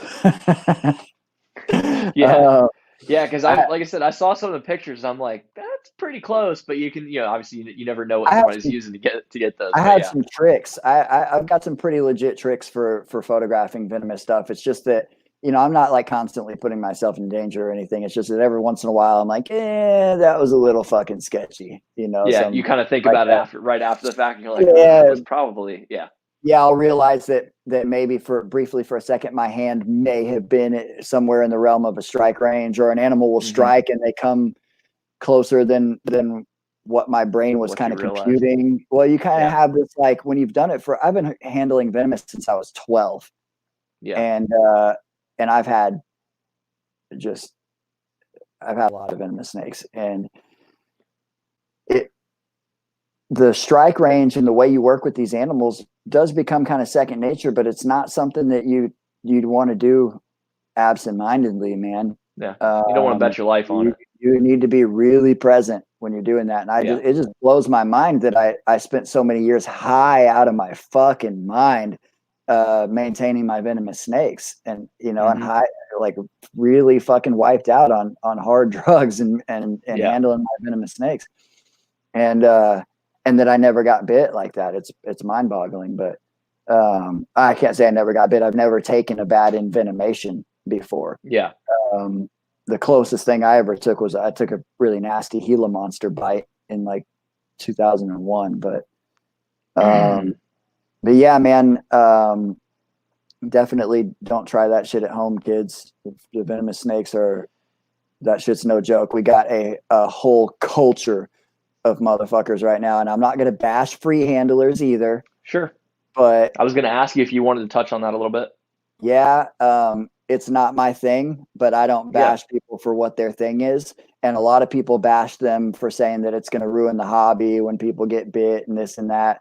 There's some truth and perspective in that. But the thing that bothers me about it is not the act. If you want to touch your fucking cobra, bro. That's on you. People do all kinds of dumbass shit all the time. street race and all. People talk about snakes being dangerous. Motherfucker, driving is dangerous. That's literally what I was just gonna say. Is that we all drive cars at the end of the day. We all drive. Like, anytime anybody tells me anything about something being dangerous that I do, I'm like, dude, you packed your whole fucking family into a giant chunk of steel that's powered by explosions, and you hurtled it down the highway with 80 other idiots at the same time. That's what you're saying. Surrounded by the rest surrounded of by humanity 1,000 people on their cell phone doing 80 miles an hour. And you're going to talk about how that's why you killed the copperhead in your backyard because you're worried about your family. Fuck you. Yeah. But anyways, the free we can talk about that all day. Trust me. Yeah. The free handling thing in and of itself does not bother me. It's just not my thing. I do get my bare hands on some of my venomous snakes, but it's the tail and hook method, and I'm using it when it's suitable and nothing else. My Gaboon Viper, for example, is way too big for one hook. I use a python hook and a rattlesnake hook on her, but it's more comfortable for her if I tail and hook her. Yeah. And when I'm putting her back in her enclosure, I always do it that way. And is it badass to let the last of her tail slide through my hand when she's going back in her cage? Fuck yes, it's badass. It's fucking amazing, dude. Yeah. That snake has a giant head and giant fangs, and she's dangerous as fuck. And I love putting my bare hands on her tail. Do I Netflix and chill with her? Fuck no. She will kill your ass dead. And man, I saw.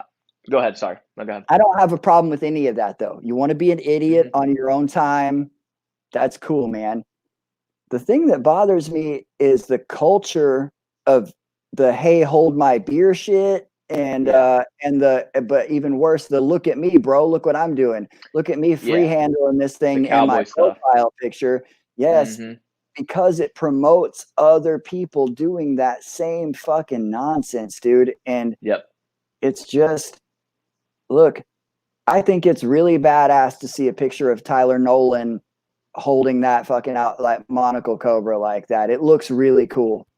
I won't do it, but it's a really cool picture. There's this one picture, and I think y'all know the one I'm talking about. It looks really cool. I know what you're talking about. Yep. And it's risk versus reward for me, man. Yeah. Yeah, I'm the same way. And I'll give you an example. I was helping my friend photograph a copperhead a while back. And this animal, it was an animal I relocated from a friend's house. I work in pest control. I'm not an applicator or anything. I'm just in that industry. And one of my friends who is an applicator called me to do a snake relocate because he doesn't do them. And I kept one of the copperheads longer than the other two because it was really pretty, and I wanted my buddy to photograph it.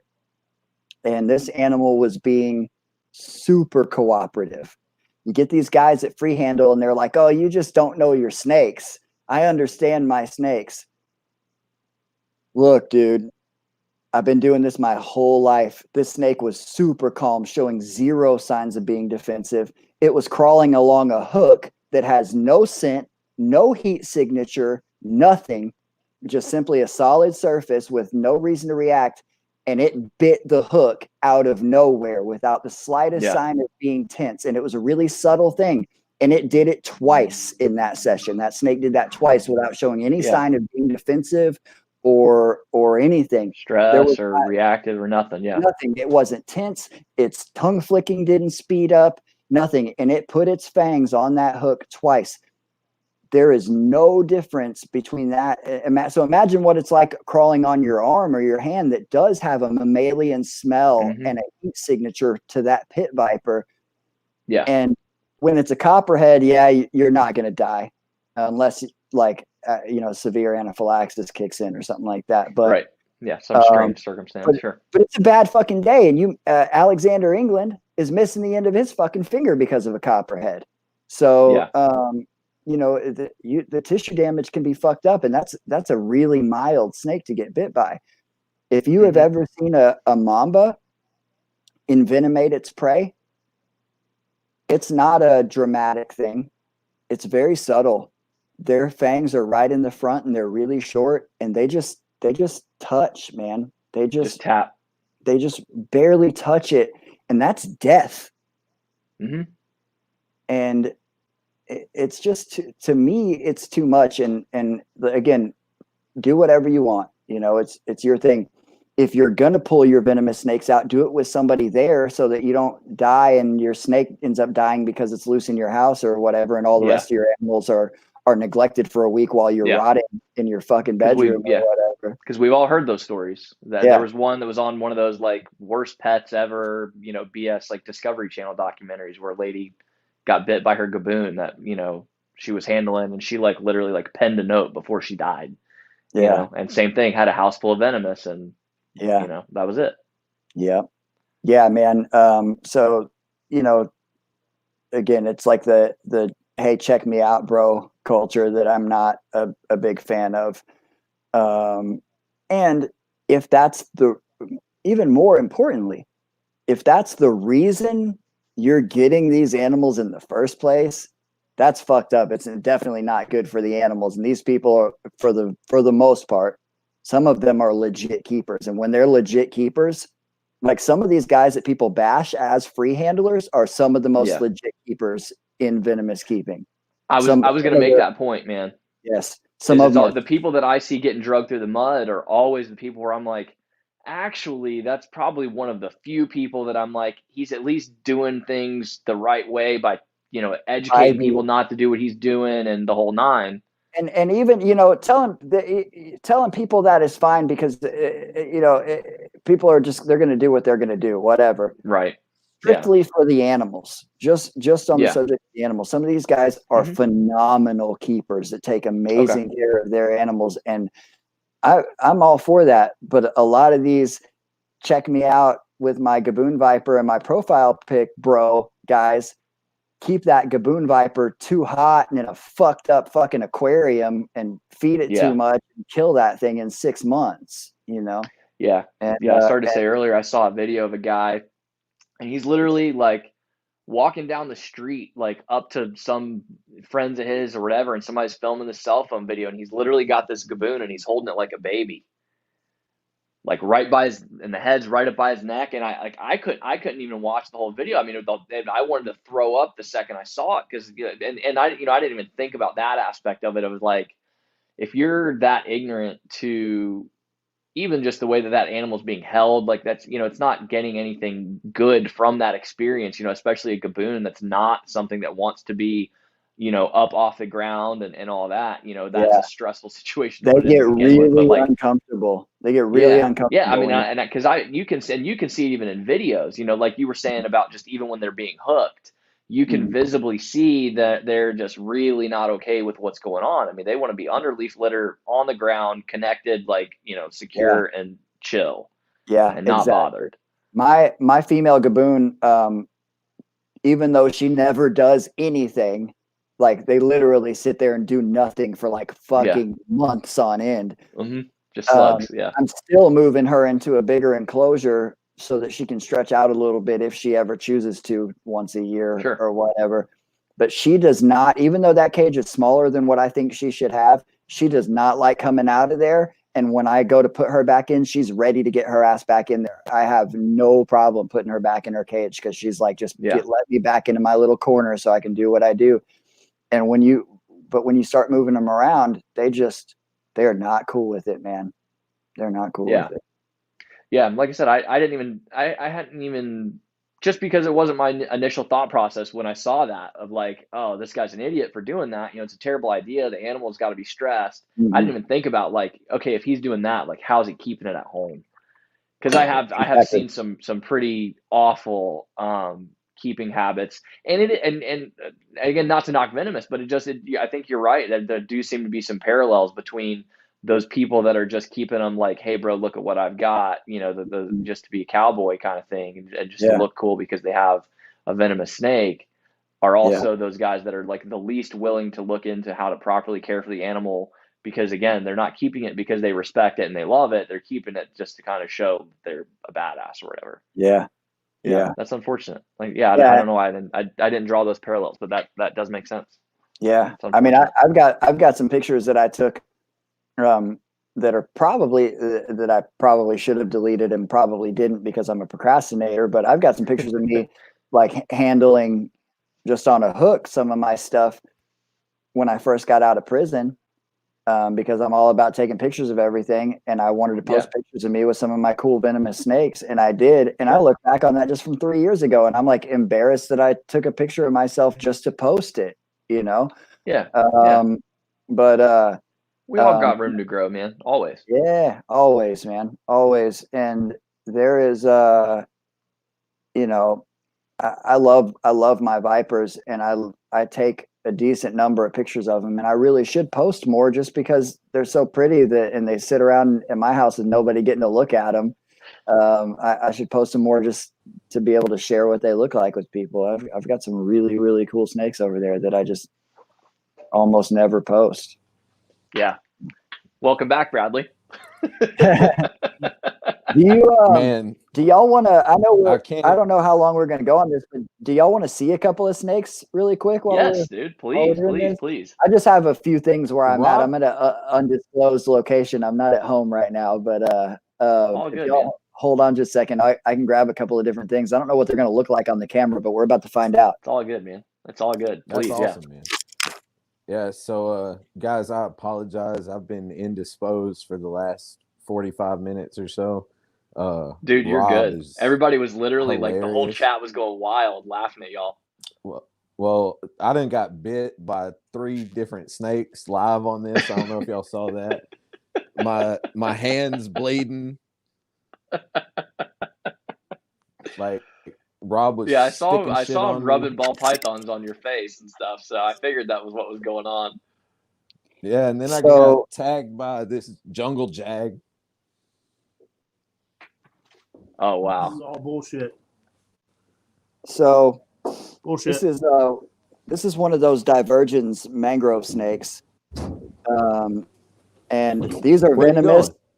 And I tell you what, I do handle these with my hands most of the time. But I don't recommend that for everybody. They're mildly venomous, and some people have a worse reaction to the bite than others. Sure. I'm a dumbass, and I've been bit by almost every subspecies available to the trade, and I've never had a reaction. But some people, especially to adults, and especially if they chew on you, these are rear-fanged species. And I don't know how well we can see that here, but this is one of the juvenile. Put your finger in front of it. Well, it's nighttime, and this thing is on fire right now. I can't believe it's not striking at me already.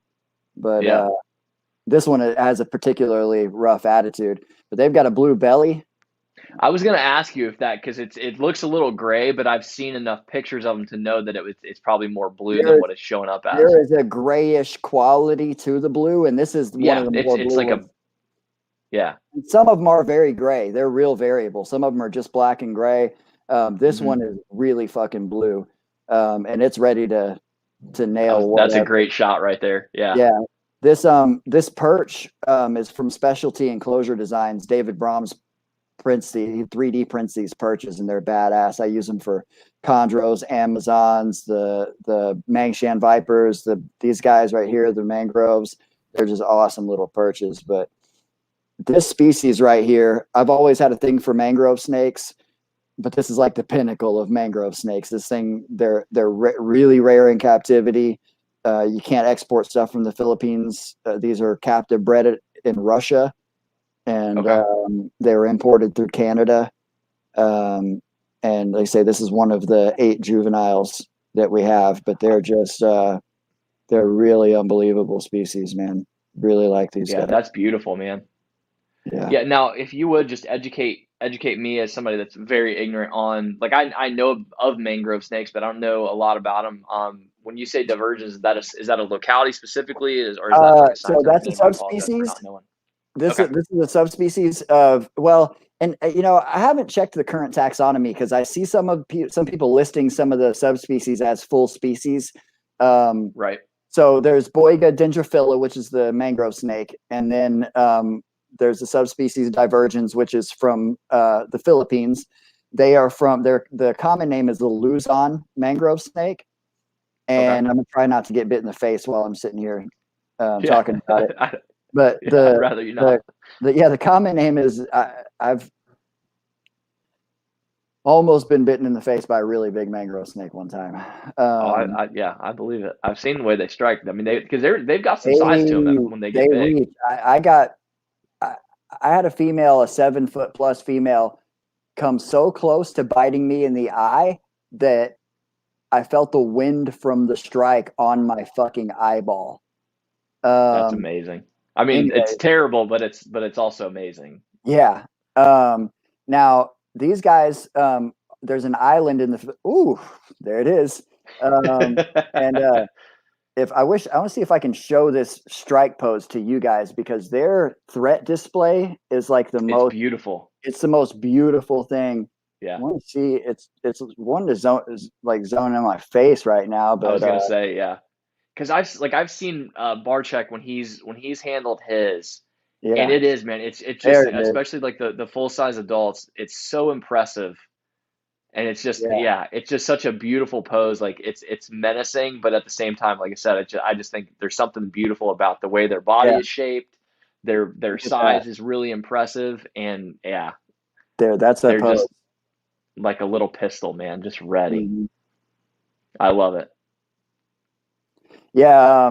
So Luzon is one of the Philippines is 7,100 islands, right? There's a lot it's the second largest archipelago on the planet. But anyways, there is an island off the coast of Luzon Island called Polillo, these are supposedly Polillo locality, just like a lot of locality stuff, like with green trees.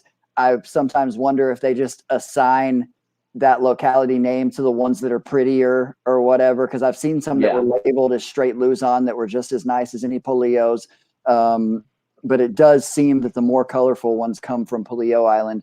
And but the mangrove snakes are native. They're also called mangrove cat snakes or just cat snakes. Yep.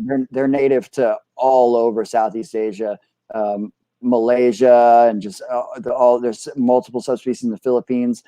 The other subspecies that I keep is Jimmy Cincta, and they're from Sulawesi, and they're the solid black ones as adults. As juveniles, Jimmy Cincta are the most colorful of all the mangroves. They hatch out with bands that fade from yellow to orange to red. And then they fade. They go from being the most colorful to being completely devoid of color.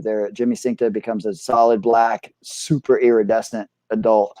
I have one pair of those, and like I say, all these little guys. I'm sure those are pretty impressive to look at too, though, because there is just something about an all black snake like that that's just. I think my cover photo on Facebook right now is my Jimmy Cincta male. I'm having to go to Facebook to see. Yeah, it is.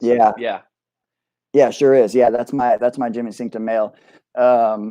So, anyways, I love mangrove snakes. They're full of attitude. They're arboreal. Hey, oh shit, Mr. Dave Kaufman. Let's I've got a little Facebook business page and an Instagram that I've never posted anything on that are Arboreal Obsession. I'm going to start posting on my Arboreal Obsession Instagram very soon. I promise I will. Okay. I was gonna say, man, like, just if you've already done the hard part of taking the photos. I would love to see you start posting some more of your stuff. Yeah, I really need to post more, and I take a ridiculous number of pictures every day. And Arboreal Obsessions, you said? Yeah, Arboreal Obsession, and that's just an apt description of what I have going all on. Kinds of people commenting Dave motherfucking Kaufman. This little guy is just ready to rock and roll, man. He's still in the threat pose. I love that. I love it, man. I mean, really, I do. It's probably my favorite thing about them is just the way they coil up like that. They will literally, throw themselves off of a surface they strike so hard and so far. They will literally come off of the surface. That's so beautiful, man. Yeah, and like I said, that blue does it does show up just a little bit, and I know it's more blue than what it's showing up on camera, but you can still see it. Yeah, most certainly. All right, I'm gonna put this guy up and grab something else. Hell yeah, Bradley. So how's your nerd trip going so far, man? It looks like you guys are having a freaking blast. Man, this trip's been amazing so far, and it's really just the first day. We got here last night, but really didn't do anything till this morning. We've been at Nerd all day, hanging out, checking everything out. Got a private concert from Kevin McCurley in his bedroom earlier. He just sat and ripped on guitar for like 2 hours straight. Dave, what do you think? Yeah. Kevin playing for 2 hours. Yeah. Then Garrett and Rob showed. It's been an awesome time, man. I wasn't even here. Yeah. For those that don't know, Bradley is literally currently hanging out with the Dave Kaufman, Garrett Hartle, Brian Cusco. He's been hanging out with freaking Kevin McCurley all day, who also has that insane albino mangrove. Yeah. Which to me is like, that's probably one of my favorite for snakes Wrapped I've ever Around seen. Reptiles. On my personal channel, you guys will see that snake for sure. That's probably one of my favorite snakes that I've ever seen in my life because it's so white, it's like silver. Yeah. I was hoping Kevin. I was trying to talk Kevin into loaning me one of his female divergents because I've got a male that's ready to breed, and but they're prone to. You can ask him. They're prone to cannibalism, and when I pair mine up, you can bank that it's going to be supervised with cameras. I'm going to do daytime introductions. I'm putting cameras on them, and I'm going to be sitting very close by. I'm going to leave them alone and let them do their thing, but I'm going to be sitting very close by, monitoring that shit to make sure they're not eating each other. Yeah. These things are way too expensive. So this right here, this is the little green tree that just started eating for me a few weeks ago. Is this the one that you said took so long? Yeah, 6 months. This animal is almost patternless. And of course, chalk this up to the cool chondro gods, but this was my favorite one in the clutch from the beginning. So of course it's the one that won't fucking eat for me. Yep, it's always the pretty ones. But I have a really low, this whole clutch was ridiculous. The multiple reduced pattern. There's 6 out of 11 of them have this really crazy reduced pattern. And I mean, you even holding it up, you can barely see the tiniest little bit of dorsal pattern on it. But this animal was just really a standout to me. And while I don't recommend this to anybody without a ton of experience, but I have a really safe and low stress force feeding technique that I use to get these guys going if they don't want to eat on their own. So that's how I kept it going for 6 months, was a really low stress force feeding technique that I was using once or twice a week. And then when I got the mangroves in, I was told that half of them were assist feeding and that they'd all want to take live. And so I went and got a bunch of live fuzzies, and I was like, fuck it, I'll try live again with this little chondro. And he ate it. Sure. And I was like, just so fucking stoked, man. And it's this little guy, when I got 2 or 3 in it where I just left them in the enclosure overnight, and then the last 2 live that it took right out of my fingers. So I went to frozen thawed on the last meal, and I got it to eat a frozen thawed fuzzy. That's got to be an amazing feeling. It's amazing, dude. After putting in all that work, it's fucking fantastic. As with anything, man, anything that's worth doing, the work that you put in to something is directly related to how rewarding it is, man. That's just the nature of being, man. It is what it is. Yeah, I mean, I just hatched my first baby, and it's ball pythons. Again, this is like not even close to that same level, but I had a baby that just wouldn't eat. And I guess it's probably been like 8 weeks now.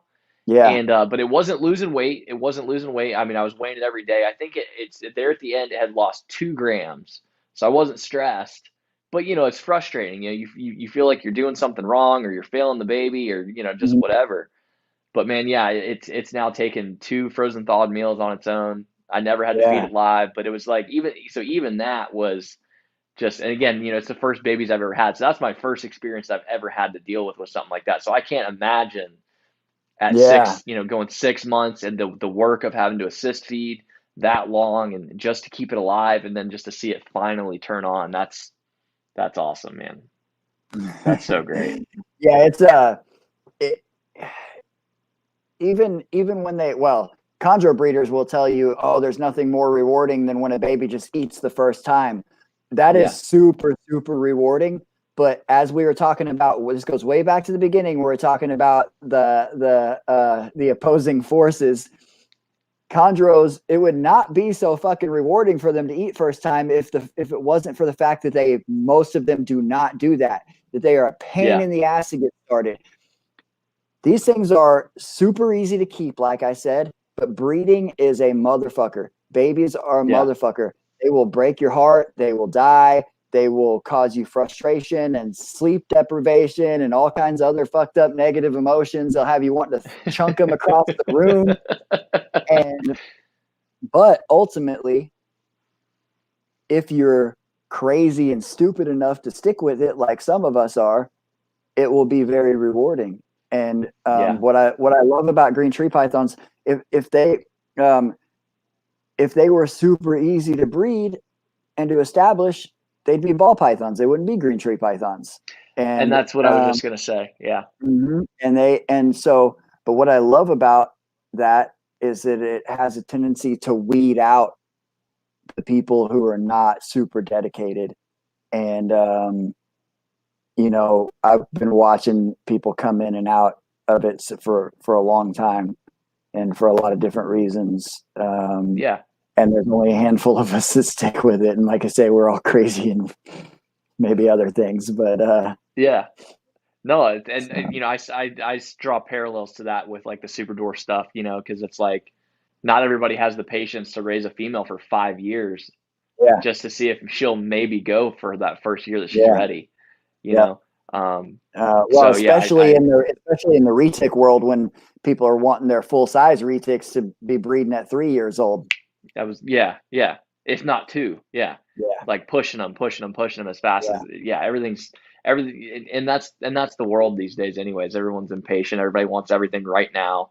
That's why I loved what you said when I was asking you about, people that are new looking to get into a green tree python, be patient, wait for the right breeder, make sure that they're, that the babies are actually ready to go, that they're not just, like going to sell you something that's never going to eat. Cause it's literally the same thing that I tell people about the super dwarf stuff is, just patience. If something sounds too good to be true, if it sounds like it's too cheap, it's because it is, and it's because it's not what you think that you're buying, and you're buying something that's not what you're actually being told it is, So for sure. I love that. But I like the green tree. Yeah, do your thing, man. I love that about the green tree market, though. I agree. Shout out to everybody in the comments tonight, man. I know that this has been a little bit longer. Like I know we said at the beginning, Bradley was saying like we were going to try to keep this to an hour just because of everything he's got going on, but This has been, I say it every time, but this really genuinely has been, I think, one of my favorite ones of these that we have done, if not my absolute favorite. I hope you guys are enjoying it. I know that you are because you're all still here.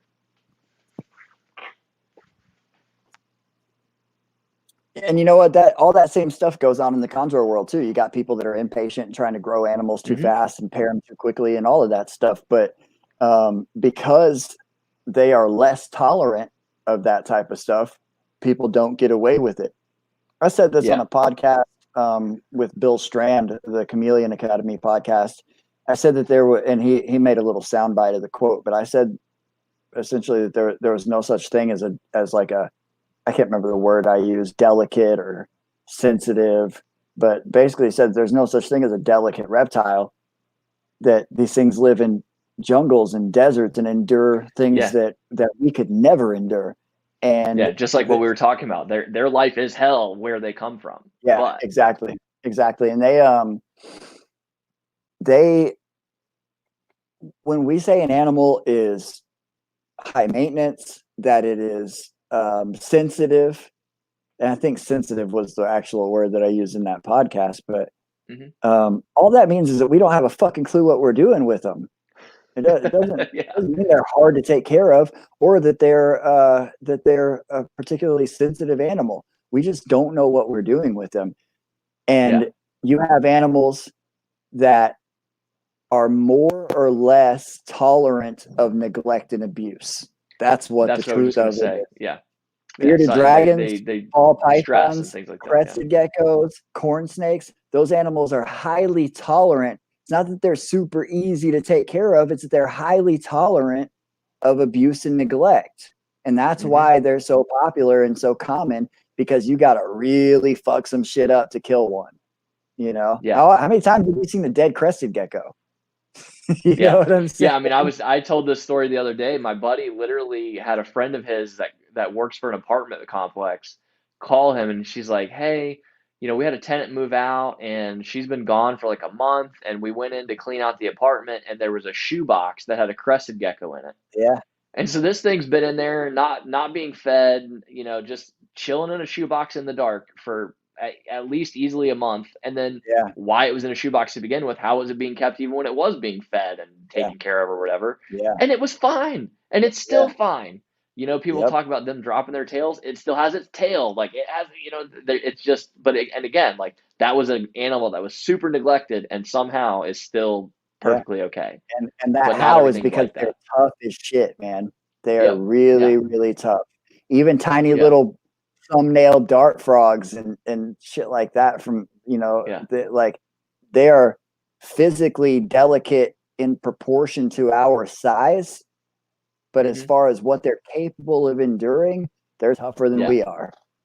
And you know, so you know, it's again, that just goes back around to why I love the green tree pythons. They're not, I say it all the time, said it multiple times tonight, they're not difficult to care for. There's a lot more people overthinking it and overdoing it than there are people neglecting and doing it. They're not. There's a huge argument about the bioactive thing, and most chondro keepers kind of bash bioactive. There's nothing wrong with keeping anything bioactive. Bioactive is badass, but some things are better suited to it than others. And there are certain situations like green tree pythons where if you don't have a serious understanding of, number one, how bioactive works, and number two, the needs of that animal, and then are able to really put those things together and use it the right way, then no, you're like most people think they're going to make this badass dart frog enclosure with a fucking water feature and a moss covered branch and throw their chondro in it and it's going to do well. And that is probably not the case. Probably going to fuck that animal up.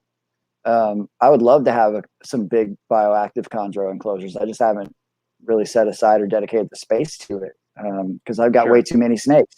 And on the subject of way too many snakes, conversely, when we're talking about keeping in tubs, motherfuckers love to run that script about ball pythons, about how they live in burrows in the wild and that's why they're fine in these solid gray tubs where you can't see them or whatever. That's fucking bullshit too.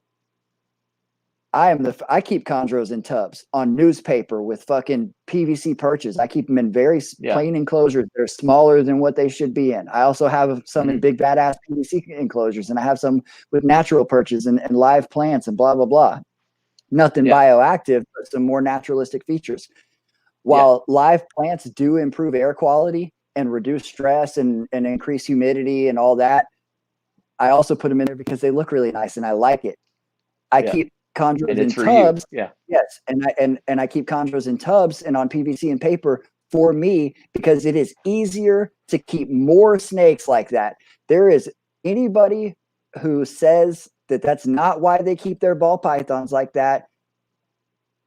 I won't say they're all full of shit. Some of them have just bought the script and are repeating it. That we get a lot of that. Just kind of the way that we sleep at night, exactly. Exactly. Because I think that's what I'm getting We're on at. the same page. I'm the same way with my stuff. I've got the majority of my snakes are in tubs and racks. The majority. There's nothing wrong with a tub or a rack. But and while I am personally not a fan of like the long, narrow, I've watched tubs get more and more narrow and more opaque for ball pythons over the years.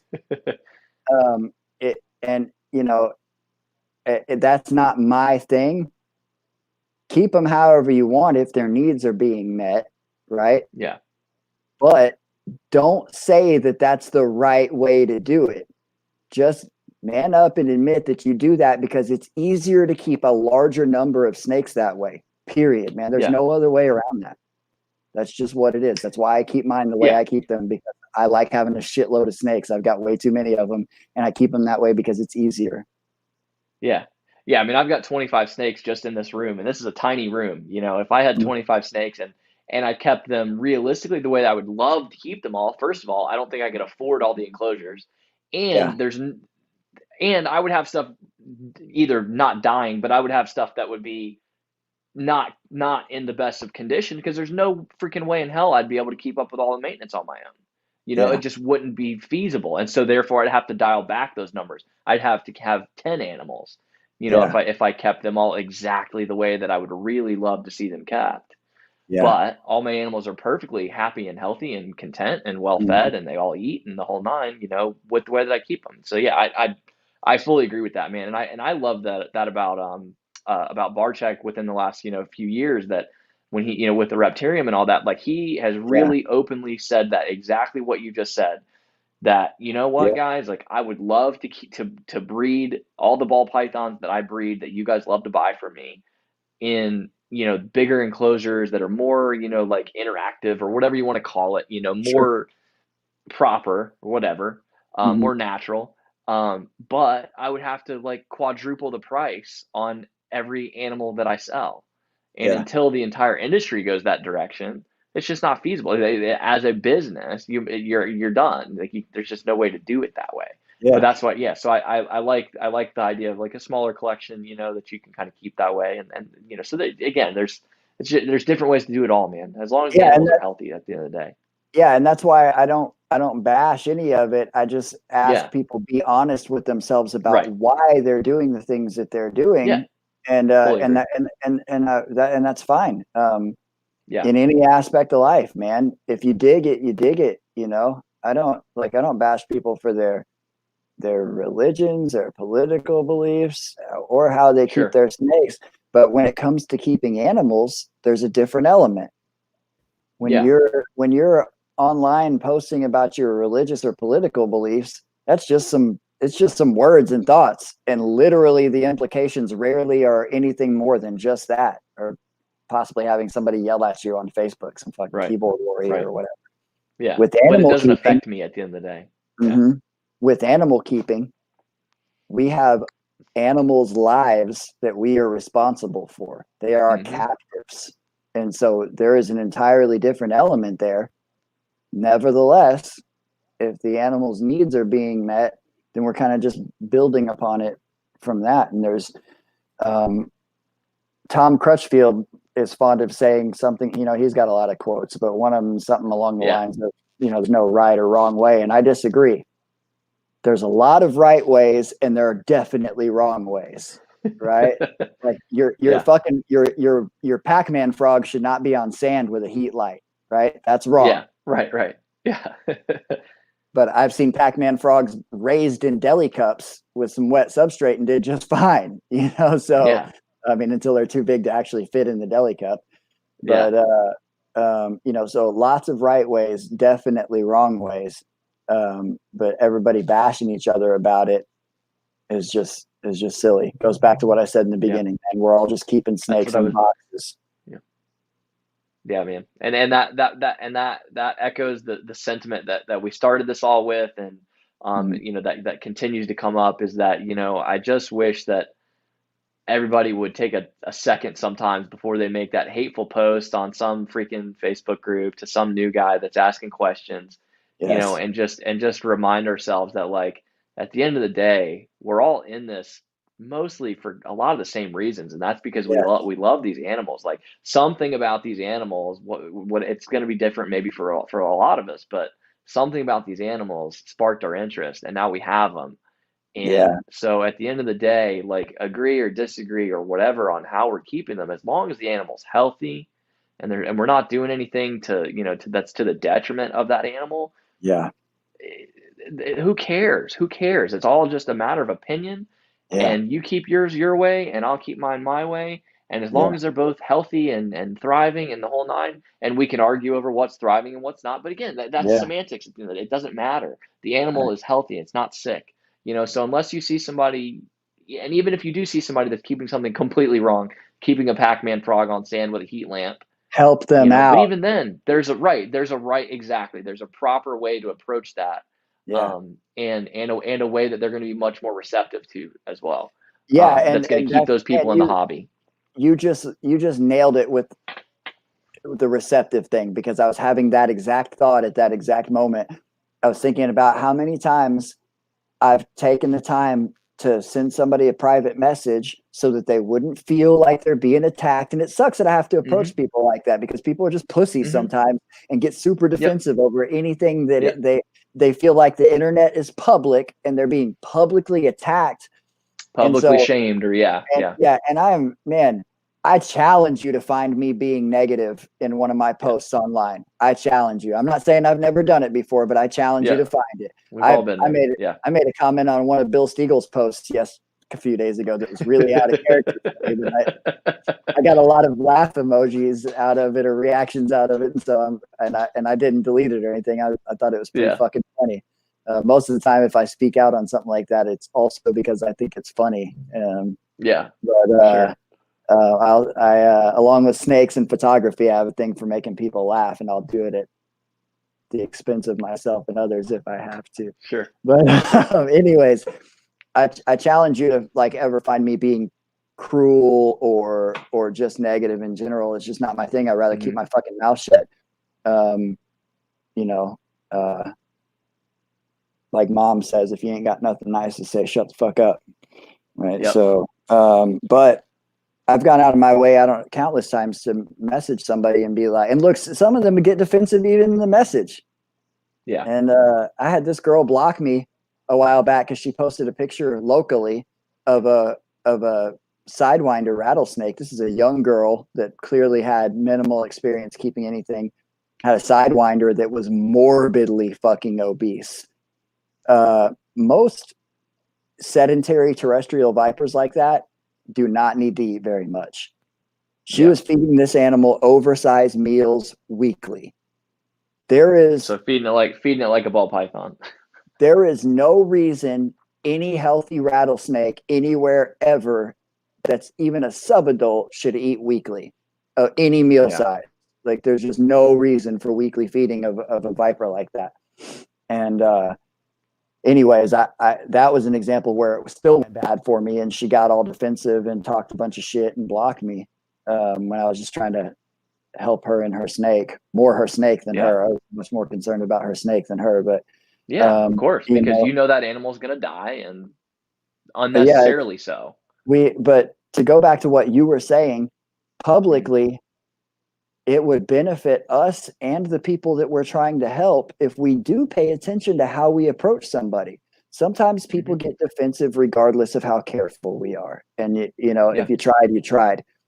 But man, stop bashing people. Like it's become a joke in almost any Facebook group, but how when somebody comes in to ask for help and they just get torn destroyed up, man. Yeah. And while it happens in the chondro groups, I like to say that it happens in a disproportionately lower amount in some of the groups that I am in versus some of the bigger groups, right?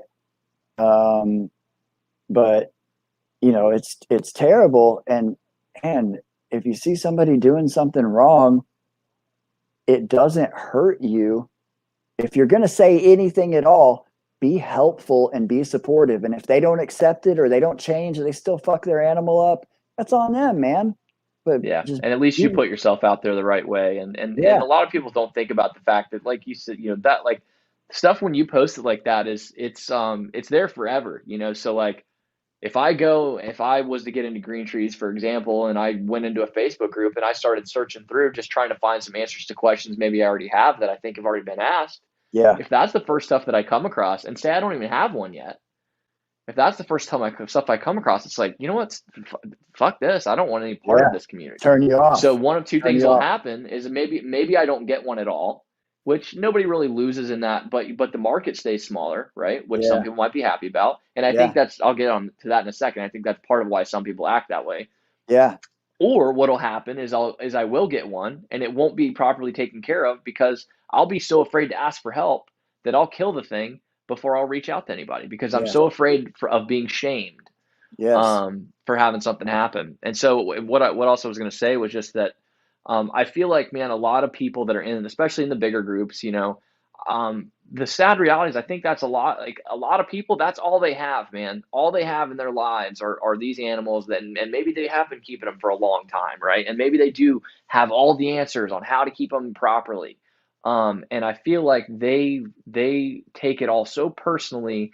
They have such an attachment to that community that they're just like, oh, new people aren't allowed to come in here. Oh, you just don't know what you're doing. And you just, if you're not on my level of this stuff, you just shouldn't be allowed to even have this. And so let me just poo-poo, anything that you're asking or anything that you're doing that's different from what I'm doing.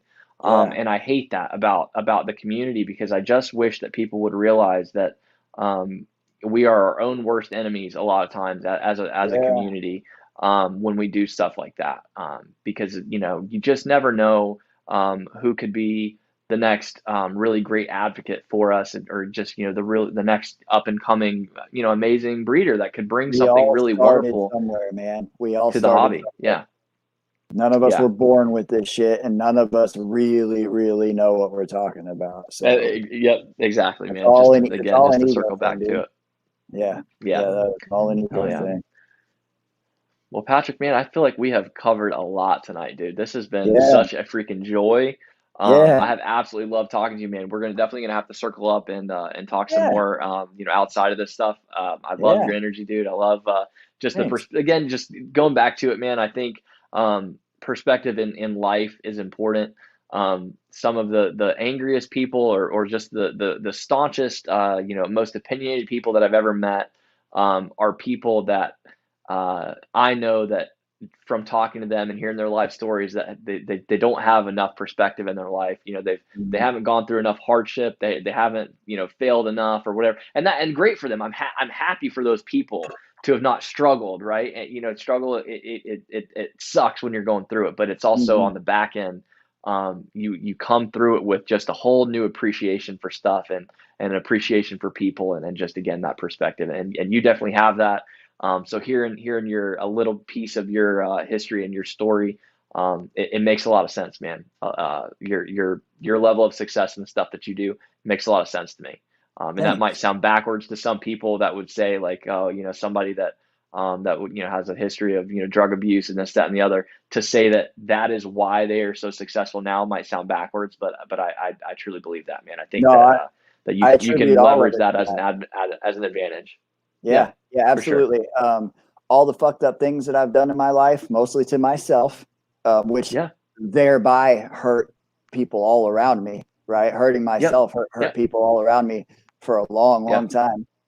The people that are supposed to be the closest to me, right? Those are the ones who get hurt when we hurt ourselves, are the people that matter the most, right? It's a paradox, but but it is what it is.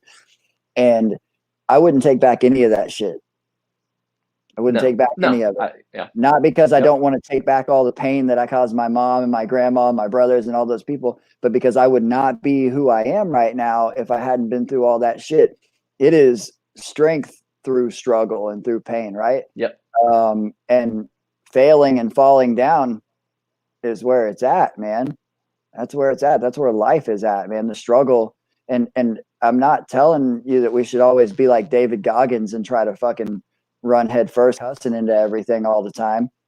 You don't have to be an extremist. It's also in our nature to try to choose easier paths. And there's nothing wrong with wanting to have smooth sailing and calm in your life either.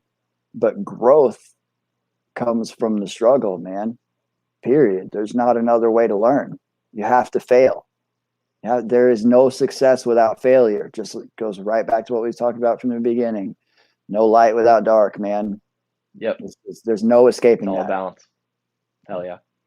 Patrick, I think that's a hell of a note to end it on, man. Thank you again. Seriously. Yeah. Everybody in the comments, thank you guys so much for being here tonight. This is Alyssa, you said it the best. This is one for the books, for sure. I'm probably going to literally rewatch this myself after this is over, just because there's a bunch of names and a bunch of little information that I want to pick out. So thanks again, Patrick. And we will definitely have you on another time, but everybody have a great night. And thanks again for all of us here. I'm going to say it for Bradley. We're all connected by creatures. Thank you guys. Have a great night. He got kidnapped. Poor Brad. I know, man.